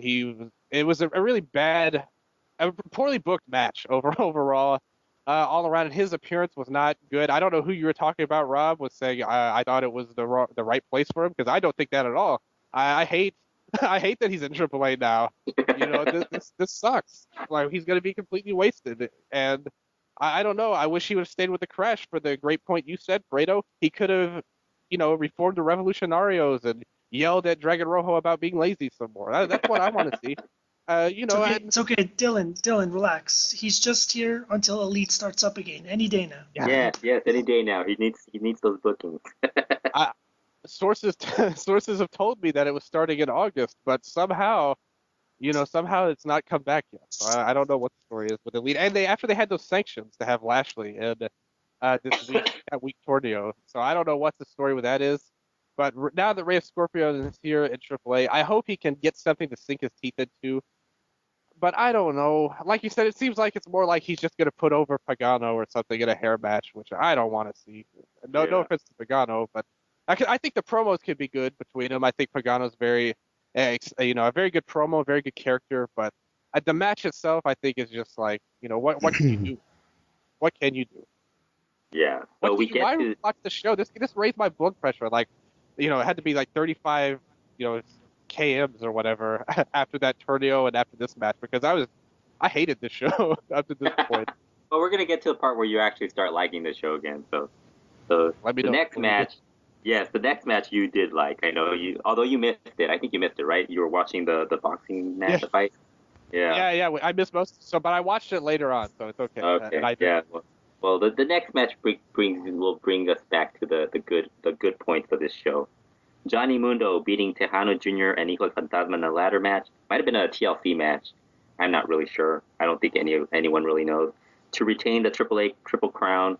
I thought this match was really good. The finish kind of sucked because it had so many people involved. But yeah, there was enough of it where I thought it was great. Lots of blood. Really fun match. Microman, what did you think of the match? I liked this match. I thought it was, very good. It was very even between the three people in it, and they each got their part in the match. So I do think some of the stuff earlier on, like it really early, looked really hokey. Mm-hmm. Like there was no danger to some of it, but then as it got on, things started to heat up, and they really turned up on the danger. And they got blood, and people started going to tables. So you can't deny their effort. I think this made up for the Pagano match, gave the crowd that Lucha Extrema they wanted. And Hijo del Fantasma, who I think is the best AAA wrestler at the moment. I thought he was great in this match, and he put in a really complete performance. And Tejano, I think he came off more as a neutral character, even though they wanted, AAA wants him to come across as a Rudo, but he had his fans supporting him, and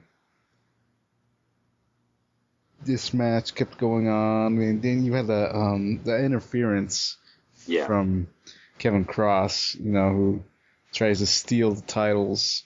Who knows if he was trying to steal them for himself or help Mundo win, but that prompted Hernandez and Máscara de Bronce to come in too, like everyone predicted, and we predicted last week. And I think Kevin Cross, they book him too strong, I think, and that's a big risk because he can just, at any time, he can just abandon AAA, and you could have used all that attention on someone that who would not leave, or at less probability of leaving, like Aerostar, for example.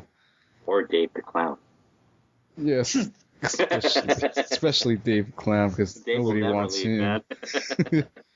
But then, Tejano came back strong into it, and he added drama to the match, and it really came more drama. And the crowd started buying into the drama as we head into the finish. And I think what you saw, it came across that Fantasma, he could have won if this was one-on-one, but you had all this going on around them that you knew that he didn't lose because on his own. He lost because all this stuff was going on around them. Yeah. And yeah. Go ahead. No, you can keep going. Okay, Cubs. Were you surprised Johnny Mundo retained the title, considering everything that's been going on, or have you finally just gone with whatever they're going to do? Not really, because I guess a little bit, because I was expecting some of these storylines to actually go long. I mean, if you consider that the Wagner Psycho thing was probably booked and decided long before Vampiro and whoever else is helping him came aboard, then if you look at all the stuff that Vampiro's done at the beginning of the year, you would think that some of those storylines would have paid off at Triplemania, but really Macias and Pagano just did not resolve. We had tag titles change hands, but that was just that really didn't mean much. We had Sexy Star keeping her title, so nothing changed there. And here we had just keeping in place where Mundo, the big payoff to Mundo doing all this evil stuff is that Mundo is still champion. He's not, and whoever's going to face him, we don't know. And it's whatever title change is going to happen some other time. and that Phantasma and Tejano keep hitting each other, but they don't ever actually get to have that singles match. So, I mean, we saw all the, like Microman said, like other people said, we knew all these run-ins were the runs that were going to happen, and they happened exactly how we were expecting, and there was nothing that really felt like they were telling any story that was moving somewhere. The match itself was more violent than I was expecting, and sometimes I think more violent than they were expecting, and I think it was a good match.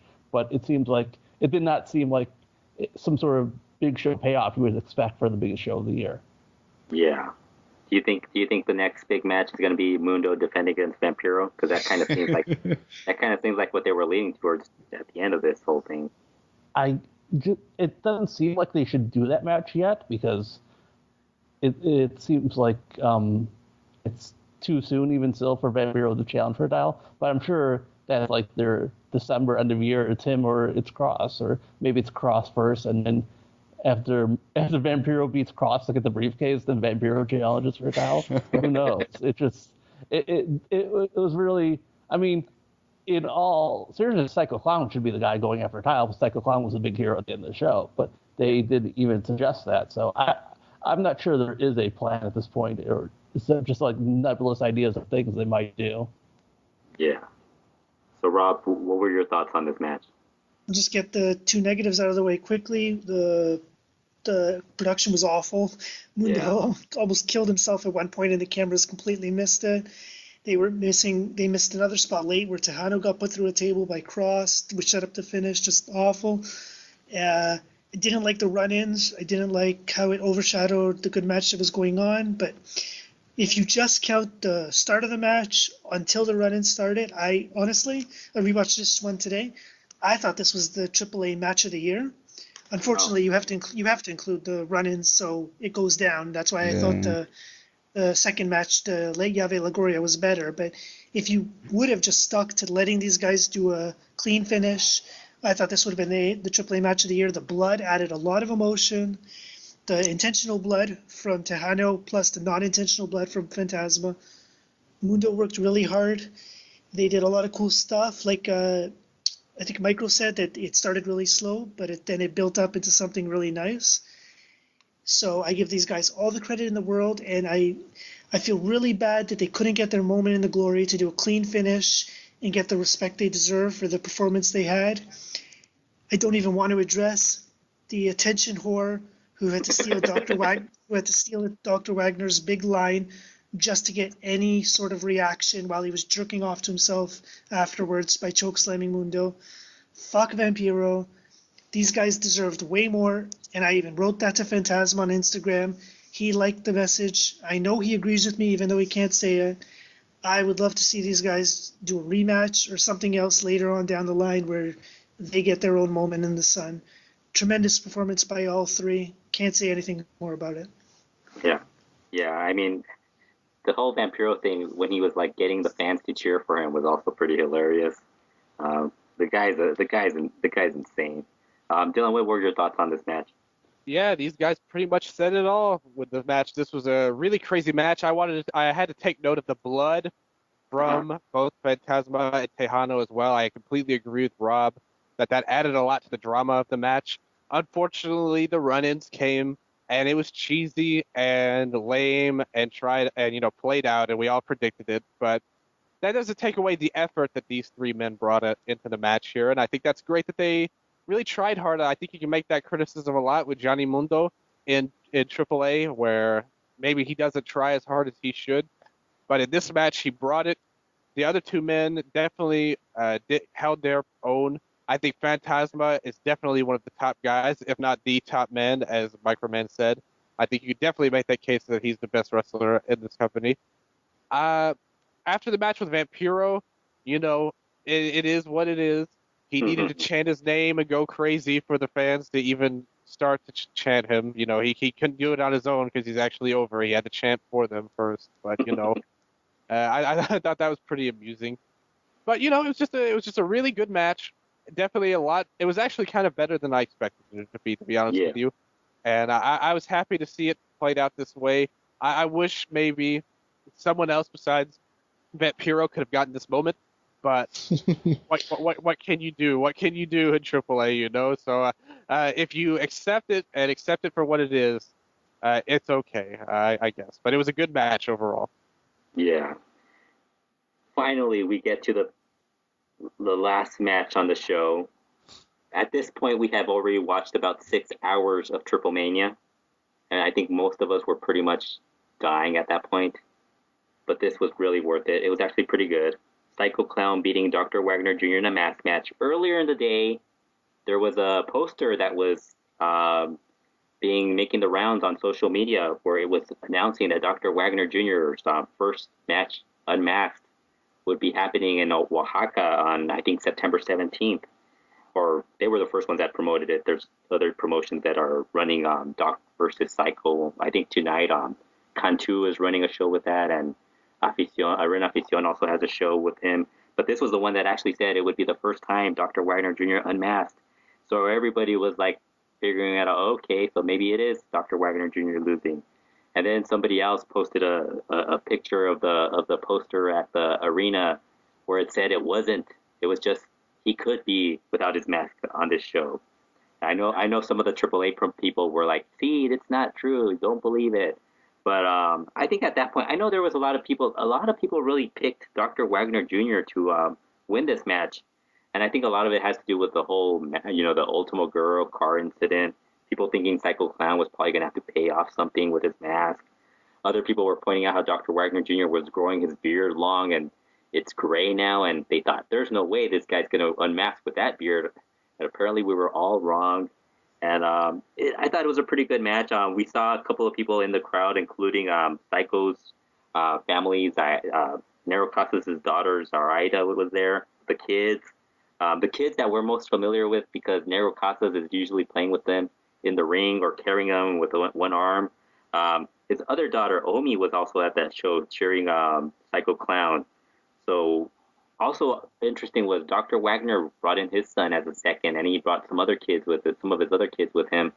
But Psycho Clown came in alone. So we were all kind of, I think at that point, everybody thought that nothing, there wasn't going to be any involvement by Psycho Clown's family. And sure enough, there wasn't. We did see Maximo and Mascara celebrating with Psycho Clown at the end once he won the match. I guess I should start with Cubs. Cubs, what were your thoughts on this match? Because I think who were you picking to win this match initially, or did you have an idea more or less Dr. Wagner Jr. was going to lose? I was picking Psycho Clown just because I didn't believe Wagner could that AAA could get it done to keep Wagner happy and to lose his mask for a full year. And they must have promised him a big number or given him something ahead of time. But then when that post came out Saturday morning, they had him unmasked 3 weeks from now. I kind of changed my mind. I thought the match was kind of on line with Psycho Clown's match with Tejano and his match with Pagano, where it's not the level of action of a top CML mask match, but it was still good enough for the occasion, and the crowd gets into him enough that it covers up for some stuff. Did you think it was like the match of the decade, or you were there live for Atlantis Ultimo Girl? Did you think that was a lot better? I thought that was a lot better and bigger, but I understand. I mean, if you're AAA, you have to hype it like it's a match of the decade. Yeah, you're not really sure it is. Yeah. Rob, what were your thoughts on this match? I thought it was okay. I didn't think it was great or anything. I don't know what the deal is. I don't know. Maybe it's just that the AAA format that all their big matches have to go by is like, with the crowd brawling and the mask ripping and the blood and everything. Plus, I mean, maybe I'm just old school, but this is a huge mask match. And can you imagine if like somebody was standing at ringside during Atlantis Ultimo Guerrero and like tripping Atlantis while he ran the ropes? I mean, there was no reason for Dr. Wagner's kid to interfere in this, but he just did. And honestly, I think I tweeted this during the show. It felt like they were setting up somebody to run out to help Psycho, right? But nobody ever came. So there was no reason for the interference. He should have just stayed out of it. And it's not like Wagner was going to get booed in the first place. The crowd was singing his name the entire time, so you might as well just go with it. I thought I liked the crowd brawling. I liked the blood it added when Psycho crashed on the dive. I thought it added a lot of drama but then he just stood up and shook it off and just kept going. So I thought that was a big sign of inexperience for him, because you could have gone somewhere with that. You could have like, oh, he's hurt and he's going to lose. It didn't seem like Wagner was really into the match as having it as like a classic. He was just there to lose his mask. And I thought the finish kind of came out of nowhere. Like it was a superplex, a backcracker, and then a code red, which the announcers called a Canadian destroyer, because every move is a Canadian destroyer to them. But it was just very, very anticlimactic finish. And I mean, the moment was there, like the crowd reacting to the near falls, the pop, the post match, but the match itself certainly left a lot to be desired in my mind. Yeah, Microman, what you think? What were your thoughts on this match? I thought this was good because all the atmosphere and all the hype it had going for it, and just the crowd was really into this and really behind Wagner. And, you know, this is the ultimate consequence. One of them is going to lose their mask, or, you know, you never know, really. AAA, they could have done something like the LA Park match, right? But I think I think expose is a too much of a word to describe. Like Wagner, he couldn't really go. I don't know. I have a hard time describing, because he's it showed like he's not he can't go at the level anymore, you know. Yeah. And that's what I saw in this match, and I was just shocked that he lost and clean. But you know, Psycho Clown, he was putting in work here in the match. He was selling big, and when it came his turn to be on offense, he delivered, and then that's when you know, Wagner kind of waned down, lowered intensity, and Psycho Clown, I think he really does deliver in big matches. And like Cubs fans bringing up his hair mask match with Tejano and the Pagano match, it shows that he leaves it all out on these shows, and I think that makes him, I think, one of the best main eventers in Mexico. He's actually, if you check with people and fans that sell masks, you know, he's the number one seller of masks. So all around the complete main event star that I think you can build around. And then you can break up this match where, you know, Wagner's dominating, and then Psycho reacts, and then Wagner, he gets his second win, and then I think that's when it got good again. Mm-hmm. And he just dumped Psycho Clown to the seats, and he continued to stay on him, and they went back for a straight match into the ring, and then I had each of them scoring near falls leading into the finish, which was kind of underwhelming, like Rob was saying. Yeah. Dylan, what were your thoughts on this match? You know, I actually have to admit that I kind of liked the match. You know, I thought it was a good match. I don't know if maybe low expectations played a role into it again, because it was Doc Wagner Jr. I've been watching him be crappy all year pretty much on the show. You know, so I've seen these two have these lame, you know, brawls, and sometimes matches that aren't even matches after the show ends that we've watched on AAA sometimes. So, yeah. You know, I was really tired of these two at this point. I just wanted it to all be over with. But, you know, like I said, comparing it to like Ultimo Guerrero and Atlantis, that's like one of the best ones, one of the most emotional ones. So obviously it didn't live up to that at all. But for a main event mask match, I thought it was about as good as something like Dragon Lee and La Mascara. I think it was around that level. And these guys tried as hard as they could. Doc is not a great worker anymore. The way he used to be, I remember watching him in Japan back in the late 90s, early 2000s, and he was the man. But he is not the man anymore. Psycho is a really strong main eventer, really good. You know, I thought Dr. Wagner Jr. was going to win too. I think maybe the controversy of the poster that got released, I don't know if that took away anything, but it's what a shame that came out that way, because I would have been really surprised if Psycho had won. I thought for sure Wagner would win if this match would happen, because he's Wagner. I thought he wanted that match with LA Park, you know, and he wouldn't put over Psycho, but he did it here. And like you said, he hit the code red for the win here. It was not the Canadian destroyer, as Rob mentioned. But we did get the rumored Maximo and La Mascara kind of interaction here, but it was nothing to really tease anything. It was more like they were just there just to be there, They're like more than like they have any sort of role going forward. And that's fine with me. I think that's a great way to do it. They didn't do some run-in heavy bullcrap that we've seen in like pretty much every other match on the show that with lots of interference and things of that nature. They kept it out of the way pretty much, but I do agree that they probably should have had somebody run out to help Psycho to counter him. And I will say it was a great moment. It was a really emotional moment for Doc to lose this mask because it does mean so much, regardless of what you think of him recently. So I appreciated that. My big problem is that it's setting up something with Iho Day, who is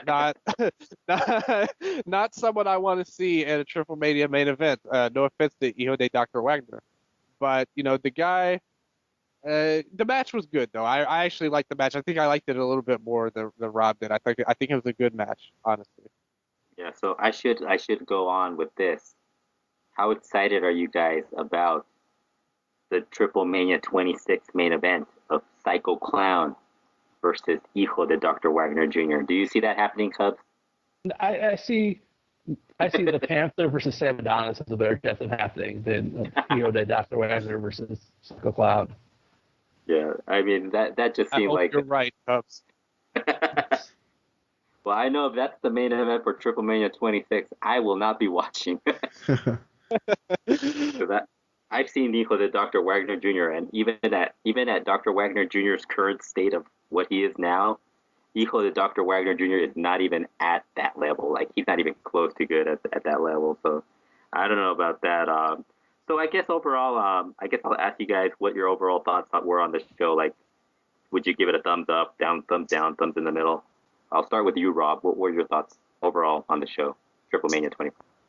I mean, there was enough on the show that I liked the show. If somebody were to ask me, would you recommend it? I would say I recommend parts of it.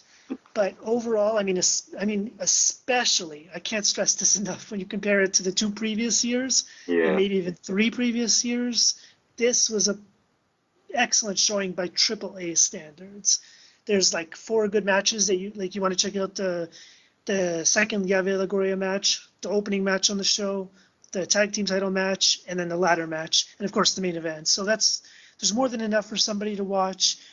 I do want to add, though, that this really felt like the end of a chapter, so to speak, in AAA. Like, they have no match that can top this main event, and with the way the promotion has been running, I wonder if Dorian and Maricela and Joaquin, because he was alive when they were putting this together, this was like their final stamp on their AAA, the 25th anniversary, and I can easily see that this is just like the end of an era, and it all goes down after this, because there's nothing that they set up from this.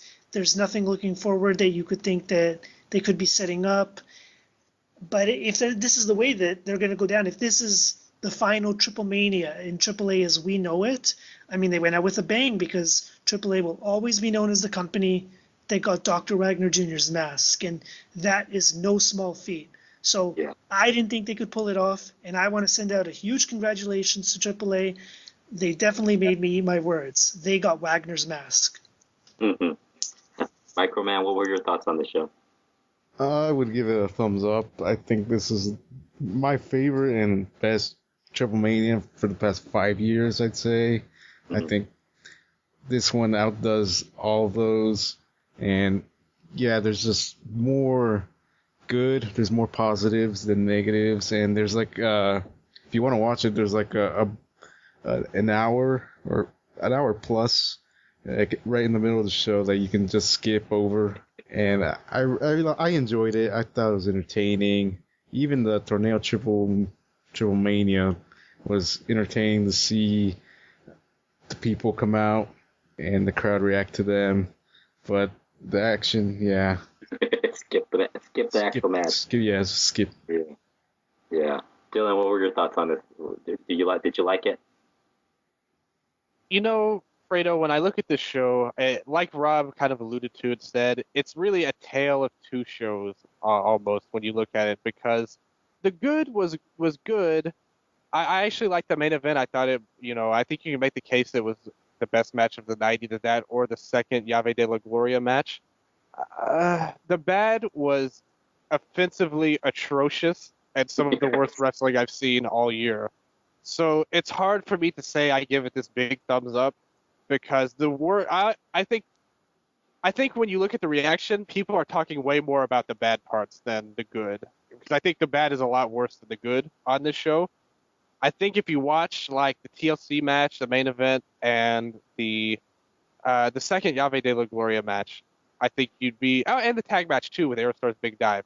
So those are four good things right there, to varying degrees. Nothing on this show is going to be on my match of the year list or anything like that. I recognize I watch a lot more than Lucha, but nothing's really standing out to me as something that I'll be remembering for years to come or anything like that, outside of the moment at the end of the show. I think that's really the main thing you need to watch from the show, although I really enjoyed the second Llave de la Gloria match. I think that might have been the best pure match on the show, but the moment of the main event carried it for me. But if you watch this whole show, I'd be stunned if you didn't come away thinking about the worst parts of it more than the good parts. Yeah, that's true. Cubs, will you be going back and writing out what happens in the Torneo Triplemania? I think I have to go back and time everything and figure out how long people lasted. Treat it like the Royal. What were your thoughts on this show? Can you put that in a pie chart, Cubs, when you write it out for us? Or pie chart, maybe like a line chart. Well, it'll definitely have to be a chart of some kind. Good, thank you. I can't see any better than like a thumbs in the middle on it, because there was so much stuff that was bad, and it was such a long show to have so much bad stuff. I think there was a good 2.5 hour show in there, a show that went 5 hours. So, and I think the presentation of it was not great, from the announcers, from the camera work, from it just making sense at all. That it's kind of it has the same usual problems that AAA usually does, and it's kind of frustrating to see that they are never going to fix those problems, no matter how many times they do them wrong. And the other thing is, there were good stuff from that show, but what struck me is that they did get this tremendous attention from Twitch, and from Televisa, where this is probably the most watched Triplemania of all time. But we're doing this on Monday, which is 2 days after the show, and there's like no AAA following up on this at all. They made some newspapers, but all they've done on their own is they posted a very brief recap of the show and some photos. There's no, this is how you can keep following us. This is what we're going to do past Twitch. This is our next big show that you need to pay attention to. This is even this vacation. You can go on and you can meet these guys and go to the resort.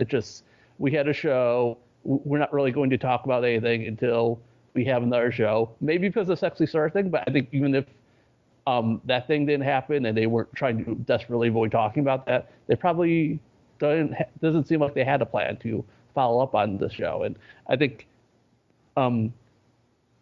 the worst parts of the shows was a success, and I wish both CML and AAA did a much better job following up on their big events instead of just having a thing happen and then disappearing back into the darkness. Yeah, I agree with you on that. Before we go, I wanna bring up something that happened like I think 5 minutes after Dr. Wagner Jr. unmasked. Conan revealed that Rush and Pierroth would be debuting for the Crash, and I immediately got excited because I thought Rush and Pierroth had left CMLL. I was doing cartwheels, much like Diana La Cazadora used to. I was very happy, and then the Cubs fan had to ruin it for me as he revealed that there was more to the story, and then Rush later ruined it even more by saying he was still part of CMLL, and that pretty much ruined my night. Cubs, what do you know about this? What's going on with Rush and Pierroth going to the Crash? I don't know, maybe even as much as other people on this conversation, but what I believe is happening is he's just going to be, it's basically the Elite deal, but they're working with the Crash and they're only doing Rush and Pierroth, where CML is letting another company use these people, even though they're kind of opposition, because CML is getting a big kickback from them, and they don't plan on doing it forever. What's going to happen if this works or if it doesn't work, and Rush a few months from now decides that maybe he'd rather hang out and Crash, or Crash takes off to the point where they can bring him in full time, who knows? But even though it's not going to save us from seeing Rush and Pierroth do half speed and 10% speed matches, it will mean that they won't be around CML as much, and I think that's probably really for the best for everybody. Yeah, I gotta agree with you with that. I am looking forward to less Pierroth on my CMLL shows. Rob, do you think there's going to be more Rush and Pierroth in the Crash than we see in CMLL, or is it still going to be about the same? Well, the rumor is that the Crash has a lot more dates planned this year than they did in the first half, the rest of the year. So if Rush is going to be a regular performer on the Crash shows along with his dad, then yeah, they're definitely going to be out of CMLL for a lot more shows than they're on right now. The thing is, there's going to be issues stemming from this because, I mean, we were only less than 2 weeks removed from Rush's brother Mystico doing an interview with Boxy Lucha, where the tagline of the interview is "Nothing was given to the Munoz family," and now we see that, well, clearly they get special treatment because there have been other wrestlers who have taken bookings on independent shows with Crash talent, and then CML has told them you cannot work there. So they've lost bookings and money, and now Rush is being given a free pass to work there along with his dad. It's definitely curious, and I wonder if at some point Paco's going to say, like, no, this is not good because now the other wrestlers want to get the same treatment, so we got to stop this, and where it goes from there, we'll see. The main thing I'm looking forward to seeing is what Crash does with Pierroth, because Pierroth is a sack of shit and he can't do anything, and Rush is going to want him to be in the same match, but they're going to have to say no. And the thing is, behind the scenes, I mean, Nacho is one of the guys who runs. Conan does the booking for the Crash, but Nacho is one of the guys who runs the Crash, and he's buddies with Rush. So he's the main supporter, the guy who wanted him in there.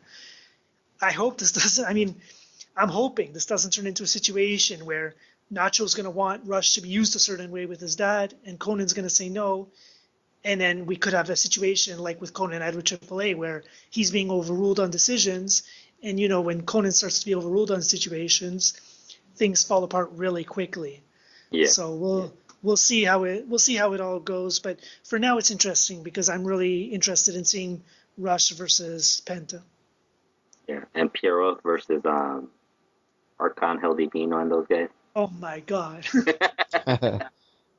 Well, you know, the other thing I don't know if you guys have noticed, Cholo has stopped promoting in Tijuana, so they've kind of CML lost their TJ booking for Acapulco. So I kind of thought that might have been something else that.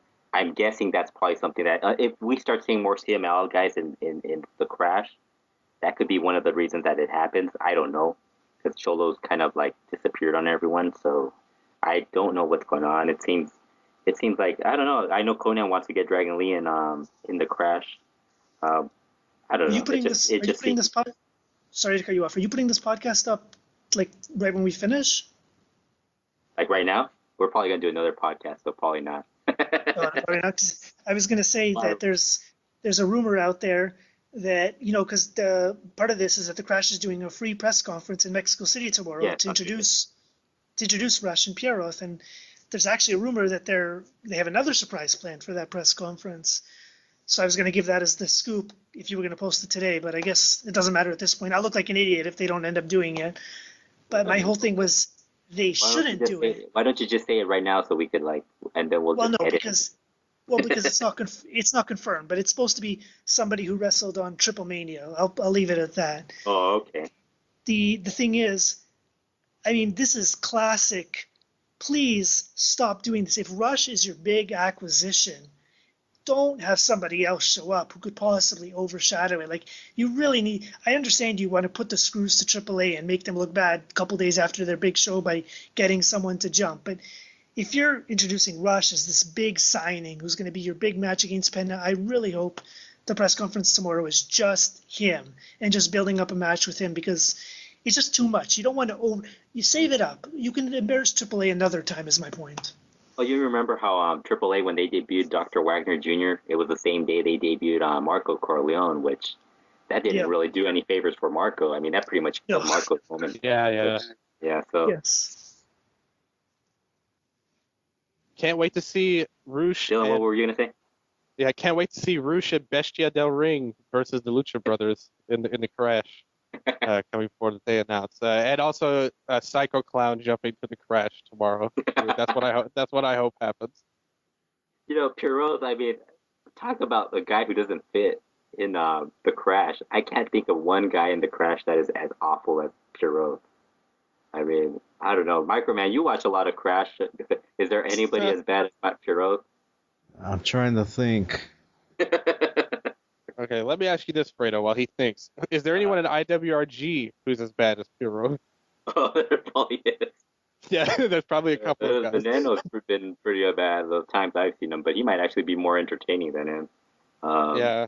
They could have all of the Ingobernables as a team, Pierroth and Rush and Mascara, maybe Maximo, if he still counts.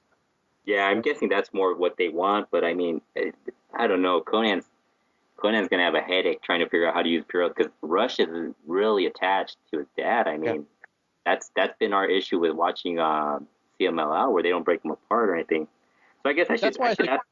What was that? I said that's why I think it would be a good idea to have the Ingobernables be a full faction in the Crash. That way you can have these matches and keep him out of the ring as much as possible. I think that would be the best case scenario for you. Yeah, like have them in some sort of cluster match where it's just kind of like what AAA does all the time. While that happens, build to Rush versus Penta at the end of the year or something like that. Yeah, because you could have Saga. One of those guys has to one of them has to bite the bullet and face Pierroth, like in the end, that 8-man or whatever. You tell that guy, hey, you take him on, we'll pay you a little extra.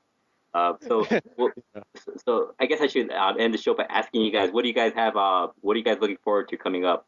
Microman, what will you be looking forward to watch as far as lucha or anything wrestling related?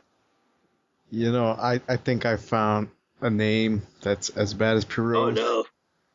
And that has been on the Crash. Uh-oh. And it's Jeff Jarrett. Oh, that's right. Jeff Jarrett and Carlito versus Rush and Pierroth is coming to your town. I remember someone else who was just as bad, who was in a women's match in Mexico City, and she got injured and left the match early on, but I can't remember her name, so it just slipped in my mind. Oh, no. Well, Sexy Star was in the Crash also at one point, so. Yeah. He's a champion in the Crash, right? Yes. Can you imagine Pierroth winning the main Crash title? That's what I want to see. There's a lot of possibilities with Pierroth if we really want to book some great ideas for Conan. We should all just tweet him some ideas for him to book Pierroth as a main event. I hope he listens to me and do what I say. Keep him out of the ring as much as possible, because that's the only way that this turned out okay. Yeah, I don't know that's going to happen, because he's going to have to work at some point. And the worst thing is Septiembre Negro is not far behind. Because he can work independent shows. So the Crash, he's going to be in there.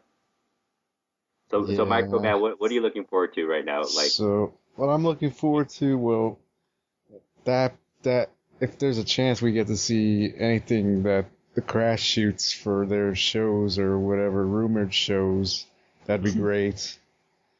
Also, it would be great if we could get some of those Lucha Memes matches. No. Or even that we were promised before. No, never. Yeah. Hey, did he ever release that Hechicero match from March that we paid for? I paid for that crap. Yeah, Hechicero versus Dr. Cerebro? Yeah, did they ever release that? Yeah, he never released that. I was promised that. Dylan, is that what you're looking forward to? No, because it's never going to happen. It's just like, it's like there's a better chance of Elite coming back right now, I feel like, than trusting that promoter. But, I just, when it comes to what I'm looking forward to in Lucha, It's not AAA, but I am looking forward to the end of Lucha Underground because as much as we kind of bagged on it, I think it's hit a pretty good groove of late, and I don't know what the future is for that show, and I don't know how much longer we're gonna have it around.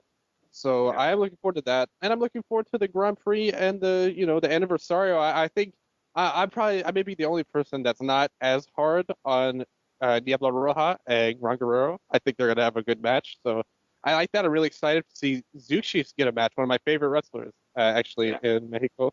So that would be good. I feel like I saw a card somewhere. I don't even know if it's gonna air, but I saw a card with like Hechicero. No, that was a Lucha Mem show, wasn't it? With Never mind. Never. Never mind on that one. But so I think that stuff will be good. I think there's still, and this show, although I kind of gave it a thumbs down, there was still some good on the show, and I definitely agree it was better than the last few years of Triplemania. But that's that's clearing a very low bar. But even still, I'm hopeful for the future of Lucha Libre right now. I think there's some good stuff on the horizon, Fredo. And I am looking forward most of all to seeing you finally complete Ray Del Ring in IWRG. That's the thing I'm looking forward to. I'm going to try to complete that this week. I'm going to try. I'm right behind you. I'm right behind you. Though. Rob, I know you have a busy week coming up. So what do you have to look forward to as far as Lucha or wrestling this upcoming couple of days? Well, aside from the obvious, which is AAW on Thursday, Phoenix putting his mask on the line, and then 3 straight nights of Bola, I do think the Grand Prix is going to be good, so I'm going to watch that when I get home, or maybe even if I find good Wi-Fi. But I am on top of the world, and I'm going to explain to everybody why I'm on top of the world. The match I'm most looking forward to is happening tomorrow at Arena, Mexico, and it's the opening match because it's going to be 4 CML rookies, and we have reached a time where finally CML is allowing them to do dives and big spots in the openers. So suddenly these shows have gotten interesting, and I'm curious to see if these kids are going to get a chance to show if they're worth anything without any limits placed on them. I'm really looking forward to that match, and as soon as we finish talking, I'm going to, first go to the washroom, and second, I'm going to put on Puma versus Hechicero, which happened yesterday and sounds like it could be an amazing match. I thought you were going to watch the Mae Young Classic. Well, yes, that I'm going to binge watch that at some point, yes. But I am definitely going to watch that Puma Hechicero match, which occurred at a tiny show that few people were at, but somehow has found its way online, even without Mas Lucha there to film it. It's amazing how that happened, isn't it? Yeah. And I saw that it's the entire match, too, which was great also. Yep. Yeah. That sounds awesome. I may watch that, too, Rob. Now that you brought it up. Yeah. I have to go to the bathroom, too, though, first, so we may be on the same wavelength. Cubs, what do you have to look forward to? Because I know you have to actually watch a lot more stuff than the rest of us. Yeah, I'm looking forward to the end of Lucha Underground, just because I was there for the end of that, so I've been waiting like 14 months to see what people react to some of this stuff. I'm interested also because, it's stuff that is 14 months old, so things have changed that will affect how people view those matches, especially very recently. So I want to see. I'm more interested in the reaction than even to seeing them. Looking forward to, I don't know, just hopefully getting to watch the big CML matches coming up soon, because I think the Grand Prix is going to be pretty fun, and I think Zuxis versus Shuggy will be pretty good, and I think Diablo Roja versus Gran Guerrero will be a thing to see. Even if it's not good, it'll be a thing to see. Yeah. So, I guess. Do you guys have anything you guys want to plug, or are you good with all that? I'm good. Well, Dylan, I just want to say you could plug whatever. You could plug away. Hey, Dylan, why don't you just plug everybody's stuff? You're good at this. No, I don't know. I listen. I'm off duty as the host tonight, Mister. You can't get me to do that. I just wanted to plug that. Speaking of Lucha Underground, we talk about it a lot. I wanted to relay a story. I will share right now, because last weekend I was actually at an anime convention, a local anime convention. I was security there. I did not go on my own because me dressing up would probably be like a horrible sight. I would never want my picture to make it online with that. But I saw, even at this small anime convention, it was big to me, but small to probably like actual convention people. It was probably like a few hundred people there. Even in this obscure part of the country in Tennessee, Western Tennessee, I saw someone dressed up in full Pentagon Jr. Gear. Awesome. It's Skeleton Ninja style, not Pentagon Dark, because everyone knows that one's way better than Pentagon Dark. And I wanted to get a picture of with me and this guy. It was a guy. Believe it or not. Huh? There's a girl who does that. She goes to PWG. Yeah, she goes to Lucha Underground show too. And yeah, I've seen her, but she's not in Tennessee. Believe it or not, I didn't just talk to girls all the time in the convention, MicromanFever. But this was my one alternate route, and I wanted to get a picture of this guy, but unfortunately my phone died by the time I met him, so I could not get a picture. But he was there, and it was fun. So I just wanted to plug that. So Lucha Underground still does have presence after all this time, and I'm very invested in where it goes from here.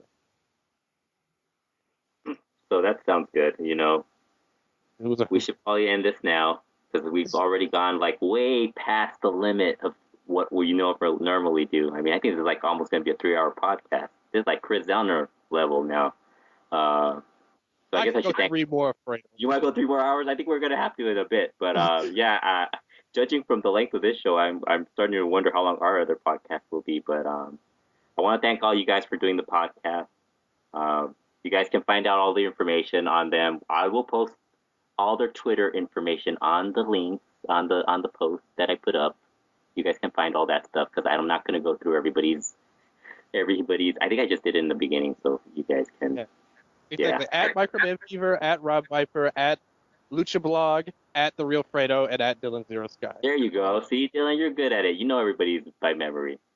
So I did it. All my friends are on this podcast. This is what I wanted for Lucha Talk originally. I wanted everybody to come on. So it's like my dream coming true this show, Fredo, that you have done. You are the man. That's why you are the Lionel Richie of Lucha Libre. Yes, and someday we'll have Dr. Lucha Kurt on this also. So we'll have 6 people on this. So it'll be like a 6-hour podcast. It'll be like us having to watch Triplemania all over again with more people on this podcast. So I want to thank everybody for doing the podcast, and I think we will wrap it up now. And I will talk to you guys until next time.